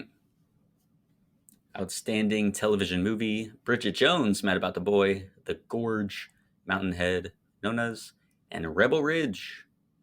They were the nominees. Rebel Ridge was the winner. Aaron Pierre, of course, led that movie. It's incredible. You should go watch it. What do they when it comes to streaming services? I guess I answered my own question. I guess when a streaming service only does a streaming release, it's considered a television movie, and it's a regular movie when they get a theatrical Yep. release. I guess I figured it out on my own. Okay. Outstanding guest actress in a drama series. The nominees were Jane Alexander for Severance, Gwendolyn Christie for Severance, Caitlin Dever for The Last of Us, Cherry Jones, The Handmaid's Tale, Catherine O'Hara, The Last of Us, and Merritt Weaver for Severance. And Merritt Weaver won. And I do think she is excellent in this show. I don't really have, too much of a stake in any of the other nominees. Mm-hmm. I think they're all fine. The ones that I've seen, I guess. Yep. Did you ever get to finishing The Last of Us? No. Does Catherine O'Hara show up in the last Tragic. few episodes? Um, she does. She was in the first episode too. Yeah, yeah, I know that. Yeah. But yeah, she comes around again for like I think one more episode briefly. Okay. As for outstanding guest actor in a drama series, Giancarlo Esposito for The Boys, Scott Glenn for The White Lotus, Sean Hattasey for The Pit, Joe Pantoliano. Joan, what's that? Joe Pantoliano. Pantoliano for The Last of Us, Forrest Whitaker for Andor, which I think is the only acting nomination for Andor. Criminal, Crazy. truly criminal. Absolutely And devastating. then Jeffrey Wright for The Last of Us, entirely well deserved. Again, love that guy, put him in everything. Sean Hattasey for The Pit was the winner. Good choice. You saw the pit. I sure did. We'll talk a little bit more about that later on. But yeah, All so right. those are all the ones that we know have already won. So now we're going to our nominations where we will select our preferred winner and then who we think will actually win. Yep. Starting with Outstanding Lead Actor in a Comedy Series, Jason Segel for Shrinking, Martin Short for Only Murders in the Building, Jeremy Allen White for The Bear, Seth Rogen for The Studio, and Adam Brody for Nobody Wants This. Ryan, who do you think should win? I've only seen Jeremy Allen White and Seth Rogen. Again, The Bear is not a comedy series. However, I do No, think it's not. Jeremy Allen White gives the best performance. It's just not a comedic performance very much. Yeah. Seth Rogen is kind of just doing Seth Rogen in the studio. So I don't know that warrants a win, but I Mm. guess, to give a hats off to him for he's always entertaining, he's always charismatic, he's always very funny. So I wouldn't be opposed to him winning this. I think he probably will win this based on Seth the Rogen? strength of the studio's Yeah, nominations elsewhere. Yeah. for sure. Uh, I think I don't mind if a show or a performance that isn't comedic is nominated in the comedy category. I just don't think they should win. I think the basis for determining who wins, lead actor in a comedy series or lead actress in a comedy series should not be based on whether they gave the best quote unquote performance. It should be based on the best comedic performance because it's for a comedy show. Right. Which is why I don't think Jeremy Allen White maybe should ever have won this award because I don't think his performance is intended to be comedic at any point in the show whatsoever. And to counter that point, Bill Hader stars in Barry, which has very very heavy dramatic moments in it throughout the whole thing, but at the end of the day is very much a comedic performance, and I think he is deserving of the I think 2 Emmys he won, one or two, and so I wouldn't pick Jeremy Allen. Also, he's won what 3 times now in a I row. think so. Yeah. I think Certainly he's at won least every year he's been 2. nominated. Yeah. Yeah, not interested in seeing that happen again for a person who's delivering a wonderful dramatic performance to win lead actor in a comedy series. I think I'll pass on that one, and I'm going to go with Jason Segel in Shrinking. I saw Oh, Shrinking, and I really enjoyed Shrinking, and I think Jason Segel carries a lot of heart and a lot of humor in his performance, and I like him. all right. For outstanding reality competition program, The Amazing Race, RuPaul's Drag Race, Survivor, Top Chef, and The Traitors. I could not give less of a shit, I don't watch but I'm going to give it to these. RuPaul's Drag Race I mean, yeah, that's the will win because that one because like I'm an ally. always wins. But the only, actually, I have watched Top Chef, and I'm not opposed to Survivor. And I have seen The Amazing Race, so I do like those the concepts of those shows. And the Traitors is up. Never seen The Traitors. I actually And RuPaul's is pretty can't good. comment He on just goes through all of them. that. But yeah, as far as should win, I haven't seen them, so I'm not going to comment. But will win, almost certainly going to be RuPaul's Drag Race. Certainly, absolutely. Outstanding lead actress in a drama series: Kathy Bates for Matlock, Sharon Horgan for Bad Sisters, Britt Lauer for Severance, Bella Ramsey for The Last of Us, and Kerry Russell for The Diplomat. I think it's pretty obvious. I think Severance in the drama category is going to have a pretty big sweep because they're incredibly, insanely popular. I think Britt Lauer is probably going to win this. I think Dark Horse, maybe Kathy Bates. I would agree with that. I haven't seen Matlock, but seems to be very good. This is, I think, either Yep. it was the Golden Globes or maybe last year. She also got a nomination for Matlock. So can people enjoy it? People love Kathy Bates, so I could see her taking the win for it. Yeah. But Britt Lauer, I mean, yeah, Severance, she is great in it, and so Mhm. I think it'll be probably hers. So Lauer will most likely win. Outstanding talk series: The Daily Show, Jimmy Kimmel Live, and The Late Show with Stephen Colbert. They're probably going to give it to Colbert because he got Yeah, canceled. So it'll go to absolutely. him. Yeah. As it should. Yeah. Outstanding scripted variety series, just 2 nominees. Last Week Tonight with John Oliver and Saturday Night Live. I would give it. I think Saturday Night Live might just take it again. They take it quite a bit. So does Last Week Tonight. I think they split it pretty evenly. I would give it to Last Week Tonight personally. I think they're doing a lot of work, especially this year, and I just like it more than Saturday Night Live. Got him. Yeah, I don't know. I don't know which one it'll go with. SNL, maybe the 50th year is being nominated here, like the 50th anniversary Yeah, stuff. So we'll probably go to SNL for that reason. yeah, I can see that. Outstanding Supporting Actor in a Drama Series: Zach Cherry, Severance; Walton Goggins, The White Lotus; Jason Isaacs, The White Lotus; James Marsden, Paradise; Sam Rockwell, The White Lotus; Tramel Tillman, Severance; and John Turturro for Severance. So This is a tough one. 3 White Lotus, 3 Severance, and then 1 James Marsden. Not going to be him, Yeah. unfortunately, but good that he's in here, I guess. This is a tough one for me. I'm torn between two choices. I know you won't agree with one of them. I really enjoyed Jason Isaacs Mm, in I The White Lotus. I know know. you don't like him at all. I really enjoyed his performance. I think it's not an easy thing to do to be given such like so many scenes where not anything really happens and you're just supposed to kind of carry it with a somber look and the attitude that he has. I think he carries a lot of comedic like elements in that season, which it is supposed to be like a comedy show, but I just it's getting kind of heavier and heavier as the seasons go on. It finds its humor in different places.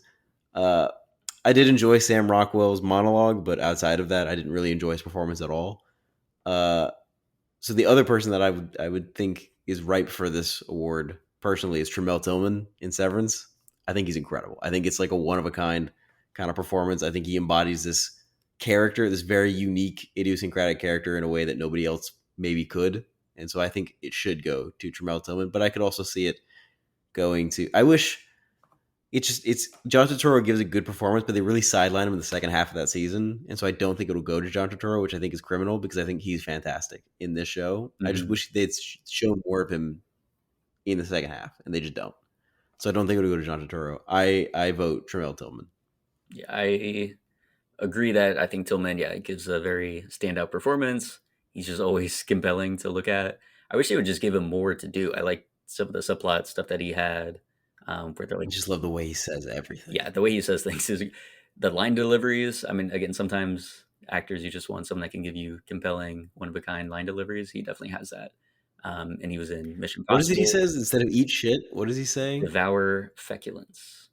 Devour feculence. So yeah, that So was a great good. conversation. I like that. He was in Mission Possible. He was a standout there. He's been cast Yeah, in it's very Spider short Man. scene too, and he's great. I think the momentum is behind him right now. Like people definitely love him. So I can see that. The other person would be Walton Goggins, who I think gave a very Yeah, good performance. Again, it was like, especially at the outset of the season, it was the most compelling one. I don't love where it sure. went, but he was great. I mean, the other half of the Sam Rockwell monologue is his reactions to what is being said. Which is a great reaction. And That's what makes the monologue so great. Is it keeps cutting back to him. His eyes yeah, keep he's getting just wider and wider. stunned. So he's fantastic. I don't know. I just feel like Walton Goggins does more and is more pivotal to the success of White Lotus in that season. I Um, think it's because he's more of a lead. I mean, it's an ensemble certainly, but I mean, that's he true. Yeah, if you want to go like it's less of a supporting, supporting performance. Tramel Tillman, I think definitely is like support. Walton Goggins, yeah. I mean, you could argue he was like the principal subplot in that show. So I Yeah, think a case could be made there. So I'd be happy with either one of them. I'll go with Tramel Tillman. I think he's probably going to take it. hell yeah. All right. Outstanding Supporting Actress in a Drama Series: Patricia Arquette for Severance, Carrie Coon for The White Lotus, Catherine Lanassa for The Pit, Julianne Nicholson for Paradise, Parker Posey for The White Lotus, Natasha Rothwell for The White Lotus, and Amy Lou Wood for The White Lotus. An insane amount of nominations for the White Lotus this year. They always get a crazy amount, but this is like every character that appeared in the whole fucking season. Indeed. Uh, this is another tough one because you know that I love Parker Posey in this season of the White Lotus. Yeah. I absolutely love everything she says in her accent. I think it's I absolutely was not a incredible. fan the first like episode or two, but by the end, it's like she's just so committed. Every single word out of her mouth, like you believe that character would say in that Tsunami. way. Tsunami. Piper. What is it? Piper, no. So It's dude, she had me from the first sentence she said. She opened her mouth and I went, that is a great choice. And it works So perfectly for this she's good for character. sure. The issue is she doesn't have really any A crazy dramatic dramatic scene. stuff to do, whereas Yeah. Carrie Coon absolutely does. Carrie Coon is my other She has the choice. And monologue, I so think she is phenomenal. Dude, she made me tear up in that monologue. I think she is so phenomenal. I think I would give it to Carrie Coon because it's drama series. If this was outstanding supporting actress in a comedy series, Parker Posey hands down, yeah, you that's a know. good uh, delineation there for sure. Yeah, Um, but which I think I would give it to you Carrie think Coon. that'd I be think she's allowed? Do phenomenal. you think it'd be possible? Like if the show submits as drama, could you submit one of your characters as comedy? Probably not, Probably but not. that would be Probably hilarious not. because then I would be down for that. Parker Posey for sure. Comedy performance, yeah, 100%. Yeah. But if we're talking drama, yeah, Carrie Coon has to take it. I do want to shout out Catherine Lanassa in The Pit. Um, she's phenomenal. She plays Dana, the charge nurse, Mhm. and we'll get to the lead actor stuff, but all the people really in The Pit, they're just so believable. Like you come in and you buy the fact that she's this tired, worn down, but like tough as nails woman that runs the show. Mhm. She's phenomenal in it. So shout out to her. Glad she got nominated. I'm surprised more of the Pit actors weren't nominated. So Yeah. um, But you would give it to Carrie Coon? Carrie Coon has to be the should win, will win for sure. Absolutely, yeah. Outstanding supporting actress in a comedy series: Liza Colon-Zayas for The Bear, Hannah Einbinder for Hacks, Catherine Hahn, The Studio, Janelle James, Abbott Elementary, Catherine O'Hara, The Studio, Cheryl Lee Ralph, Abbott Elementary, and Jessica Williams, Shrinking. I don't really have a horse in this race. I'm not gonna lie. I do really enjoy Hannah Einbinder in Hacks. I think she's terrific. I enjoy everybody in Hacks. I think they're all terrific. But personally, I think everybody in this category is terrific performers, and it's a hard. This is a hard one to pick from. Yeah, I haven't really seen the latest season of Abbott, but I know Mhm. Cheryl Lee Ralph definitely always gives a great performance. Catherine O'Hara in The Studio, I do really like what she does. Catherine Hahn, honestly, not too much. She definitely has some funny Okay, moments, but I don't know the direction of just the character itself. I'm like, I don't need this. I don't want this. Um, sure, so yeah, I'm not sure. It'll be. I haven't seen Hacks, but certainly great it show. seems to be the favorite amongst the comedy series and has been for the past few years. So it'd be interesting if she finally got the win for it for I think she supporting. should. So I'll go with that for will win. Woo! All right. Outstanding limited or anthology series: Adolescence, Black Mirror, Dying for Sex, Monsters, The Lyle and Eric Menendez Story, and The Penguin. Undoubtedly, the Penguin will win. You think so? I I think. think it'll be I think so. Adolescence. You think so? Do you think it's that popular? I think it's that popular. I think it's that good. I think it's incredible. You liked it? Did you not? I really liked the third episode. I Mhm. thought that episode in particular was excellent. I am not a fan of the winner. You know this. Very That's famously crazy. not a You're fan gonna of the hold winner. it against the entire show? But this is one where I the think wonder is additive. Like it 100% is meant to root you in, like in the that third weird world episode, of the real people. flawless. Yes. Executed flawlessly, purposeful, perfect. Love the winner in that episode. Yeah. The other episodes, especially that second one where they're just the cops going around the school, couldn't give a shit about the winner any less. Sure. Simply just gratification, masturbatory gratification. Don't care. Or keeping in with the overall style that they chose, which again I think was very well done. Of just like, I think the first one, impressive. First episode, impressive, done really well. I mean, they're all impressive, of course, but I think, we've seen the Wonders done so many times, they're starting to lose their kind of magical effect on me personally. The Wonder in the first one is particularly impressive, and the third one, with how they shift the lighting, with how often they're spinning around the table, mhm. is also very, very Dude, the impressive. second one wasn't The second impressive though. one, I mean, I think they're all impressive because there's so many I just don't more quite care. factors. The kids that you have to like handle. The fire drill portion was That's impressive. insane. And then the fourth one, bro, they're driving. They're in the bloody car. They're driving around. I just don't care. He throws paint on the bloody van.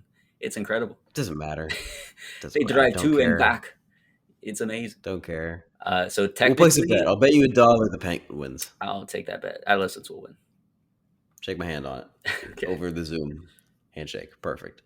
Outstanding lead actress in a limited or anthology series: Kate Blanchett, Disclaimer; Megan Fahey, Sirens; Rashida Jones, Black Mirror; Kristen Milioti, The Penguin; and Michelle Williams, Dying for Sex. I think people are pushing for Kristen Milioti. No, she didn't win the Golden Globe though. She did not. So I don't know. She is actually very good. I don't think you Yeah, saw the episode that's just on her yet in The Penguin. I have not. Crushes it. She kills it. And throughout the whole show, she really kills it. So I would be 100% down for her win. I haven't seen any of these other ones, but I know Michelle Williams is a powerhouse, and the Rashida Jones And episode Kate Blanchett is and always a Black Mirror. powerhouse. Very true, but she has not been like Disclaimer has not been very popularly received. So she's a powerhouse. She's great, but I don't think she'll win at all. Sure. for that particular performance. So I don't know. Will win. Maybe I'll go with Michelle Williams. Uh, should win. I mean, I can only say Kristen Milioti, but I hope she does well. I hope she wins. Outstanding Yeah. lead actor in a limited or anthology series. Colin Farrell, The Penguin. Stephen Graham, Adolescence. Jake Gyllenhaal, Presumed Innocence. Brian Tyree Henry, Dope Thief. And Cooper Coach, Monsters, The Lyle, and Eric Menendez Story. This one, personally, for me, is tough because when I saw Adolescence, I was like, dude, Stephen Graham, incredible performance. He's great. He is Like he fantastic in ripped this. my heart out in that final episode, Yeah. especially. Yeah. Like, it was crazy. I was so with him there in that final Yeah. bedroom. I was on the verge of Oh tears. yeah. Colin Farrell, this is insane. He disappears into the role. You would never in a million years guess Colin Farrell is the Penguin unless you knew that. Yeah. Like, it's insane. Terrific And performance. he fully is dedicated to it. There's never a false note. Um, and he has to go through like hours of makeup. So will win Colin Farrell. I do think they're going to give it to him. Yeah. I think he will win. Yeah. So Should win. I don't know. It's a toss up. yeah, again, They're I did both love very Stephen good. Graham. And again, it's like that thing of, again, the Penguin is the Penguin. Adolescence, comparatively, he's only in those 2 episodes. But again, it's just like a knockout performance. So gutting. Mhm. So well done. Yeah. But yeah, Outstanding supporting actor in a limited or anthology series: Javier Bardem, Monsters, The Lyle and Eric Menendez Story; Bill Camp, Presumed Innocence; Owen Cooper, Adolescence; Rob Delaney, Dying for Sex; Peter Sarsgaard, Presumed Innocent; and Ashley Walters, Adolescence. I don't particularly care about any of these. I don't know if I've even seen any of these except Adolescence. yeah, Adolescence is the only one I've seen. Owen Cooper's good. he's very good. Yeah, some people are Yeah. saying he's like the greatest child actor performance ever, and I'm like, I don't No. know about that, but he is Home Alone. extremely Home good. Alone is incredible. Home Alone. Well, yeah, that's the most iconic. Macaulay Culkin rips in these movies. E.T. is a good one. E.T. is very The good. kid from Anatomy from a Fall, right? The blind Oh kid, yeah, terrific. and the dog performance as well. Greatest dog performance, that one for sure. Yeah. But yeah, but again, I think he's like incredible. He should definitely get a whole lot more work. But I don't know about all that. I don't know about it's like win over, Javier Bardem. I haven't seen the performance, but it would just be an amazing accomplishment. I think it's great. Yeah. I've only seen that one, so I guess by default I'll go for Owen Cooper in Adolescence, but will win? Truly no idea. Maybe the hype is there for Owen Cooper to win it, or maybe Maybe. some are more recognizable folks will get it. So, don't know. Are you willing to bet? Who do you have? No, Not I like an don't have actual a bet, but here. who do you think is going to take it for will I win? don't even know. I have no fucking Venture a idea, and I guess? couldn't care. Suggestion? Dude, I don't know. I don't care. I haven't seen any of them except for Adolescence. Outstanding supporting actress in a limited or anthology series. Erin Doherty for Adolescence, Ruth Negga for Presumed Innocent, Deidre O'Connell for The Penguin, Chloe Sevigny for Monsters, Lyle and Eric Menendez Story, Jenny Slate for Dying for Sex, and Christine Tremarco for Adolescence. I'm going to go Erin Doherty for Adolescence. Erin Doherty is Episode 3. She's episode 3? 100% Erin Doherty. She's fantastic. Yeah. She carries that episode, and it's the best episode by far. Absolutely. Outstanding supporting actor in a comedy series: Ike Barinholtz for The Studio, Coleman Domingo for The Four Seasons, Harrison Ford for Shrinking, Jeff Hiller for Somebody Somewhere, Eben Moss Backrack for The Bear, Michael Urie for Shrinking, and Bowen Yang for Saturday Night Live. This one's a bit tough because I love Eben Moss Backrack as Richie specifically. I think he's fantastic, but I just don't think he has too much to do in this season outside of the wedding episode. Mm-hmm. And I do really like Harrison Ford in Shrinking, as well as everything else he's ever done. So I'm kind of leaning towards Harrison Ford. I think it's time he won an Emmy, and I think he's great in Shrinking. I think people want to give Harrison Ford an Emmy. I haven't seen Shrinking, but I've heard good things. I hear he's really loving it. And so if he's passionate about this project, other people are passionate about the project, and everyone's passionate about him all the time, I think it's lining up. So I could see him getting a win here. I don't know who else it would be. Ike Barinholtz is good in the studio. I know that it's like, the big standout to get a big Emmy. And as you said, in The Bear, even Moss Backrack, always incredible. Love him, love his performance. So I'd be happy with him getting it. But he's won it before. So let's give it to Harrison Ford. Okay. Let's get that man an Emmy. Hell yeah. All right. Outstanding lead actress in a comedy series.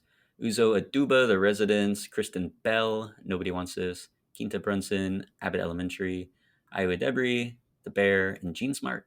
Hacks. I think it's gonna be I think they're just going very to give it to Gene obviously Smart Gene again. Smart. Yeah, it's gonna Yeah, be her. they're always going to give it to Gene Smart, and honestly, deserves it. She's incredible. She's incredible every season. Every season she gets funnier, and she's excellent. Hmm. Absolutely give Gene Smart this.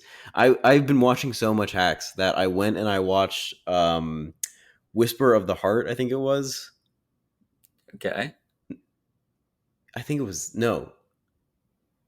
I watched Only Yesterday, which is a Studio Ghibli film from the early '90s, Hmm. and I was listening to it, and in the English dub, which they did, in the mid 2000s, I heard a character, and I was like, sounds like Gene Smart.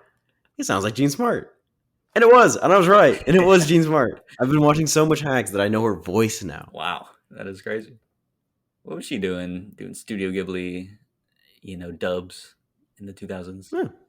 It's pretty Hey, cool. what was anybody doing Studio Ghibli dubs in the Yeah. 2000s, Making a paycheck. Hey, very true. But all right, Young outstanding Juju. lead actor in a drama series: Sterling K. Brown for Paradise, Gary Oldman for Slow Horses, Pedro Pascal for The Last of Us, Adam Scott for Severance, and Noah Wiley for The Pit. Adam Scott. I think we all know it's going to be Adam Scott. Noah Wiley, It's got to The be. Pit. No, you think?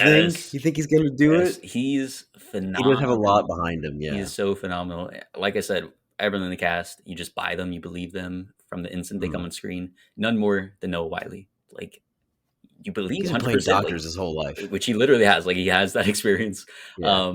and uses it to great He's been effect. playing a doctor so long, he almost has enough experience to call himself a real doctor. That's what the rehearsal season 3 is going to be. Nathan Fielder is going to bring Becoming Noah a Wiley doctor. to become a doctor with him. Um, but yeah, I think They go through medical school. yeah. So we won't get it until I've been attending medical 2032. school for the last 10 years. So I think he 100% deserves it. It's just such an amazing performance, and we do get those moments where like he has a crash out later in the series. But before that, you see him like struggling to keep going through this terrible high stress environment, make sure the team is moving forward as well. So just like the craziest stuff that a person could bear, you're seeing that play out on his face. And he's Mhm. been lead of this hospital for years and years, so it's all there. And then you see him fall apart, and of course at the end of the season he comes back together and is coming back for season 2, of course. So I think it's just brilliantly performed, and Yeah. I'd be happy for it. But Adam Scott also does a great job, so Yeah, it's he between the does. two of them without a doubt. For sure.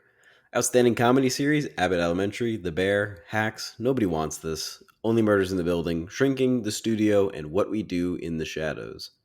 I think the studio is going to take it, pretty obviously. I Yeah, mean, it had they have so many Emmys behind them this year. They've already won so many technicals. I exactly. think it's going to be the studio. Yeah, it was a huge show in the nominations, how many it got. So without a doubt, it'll be the studio.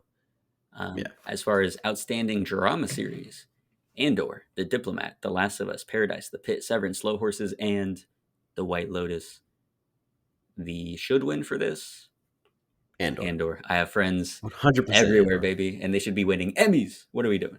Yeah. So They're not going to a win. criminal offense that Andor is not going to win. It's between The Pit and Severance, and Yeah. Severance, like the studio, had an insane amount of nominations, so it's seeming like it may go to Severance. I don't know. I'm curious because again, there was like a very good response to season 2. I just feel it wasn't as good as season 1. Like, what do you think? Did you think season 2 was superior to season 1? I think they're about the same for me because they both have high moments. They both have pitfalls. I will say though, I think the pitfall of the Harmony of Cobell episode in Mm, season 2 is by far the biggest drop off in quality the show experiences yeah, between both seasons. And it's very, very unfortunate. It slows the pacing to just a dead stop, which sucks. yeah. It sucks to see one episode suck the life out of what is a pretty good show. And I think there are really, really great moments in season 1. I like watching the Innie Rebellion, but I think I have more fun with the finale in season 2. I think Mm, the cliffhanger moments at the end of each of them. I think the first season cliffhanger is a lot better. I'm just so excited to see how that plays out, and like the revelation is insane. But season 2 finale, it's just so exciting, the marching band showing up and then blocking Intramel Tillman, him banging into the door to try and open it because he's so passionate about winning.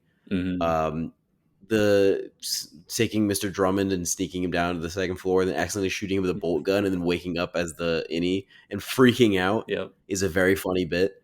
Uh, everything to do with I personally enjoyed everything to do with what it is they're actually sorting and trying to understand that and how it applies to the severance procedure and how they're taking Gemma and they're severing her like 30 something times to experience different unenjoyable activities as this separate personality that doesn't have to remember it when she returns to her base personality as Gemma, Hmm. and continuing to do that until they hit like 30 something different separate experiences with Cold Harbor. I think everything to do with that is interesting and compelling, and I think they're about the same for me personally. Gotcha. I think maybe the pitfalls in season 2 are a little deeper than the pitfalls in season 1. Yeah. Actually, I can say that for certain. For certain, when the quality does drop in season 2, it's certainly worse than in season 1. But I think they're both pretty consistently the same.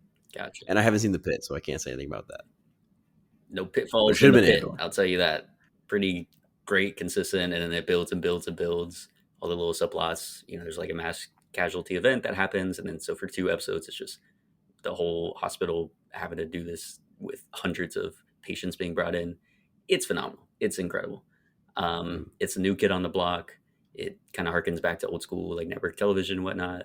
But obviously, it has the 24 framing where it's all taking place Mm-hmm. in real time. Every episode is 1 hour in the shift, and then it's like West Wing. It's all these competent characters doing the best that they can, working together.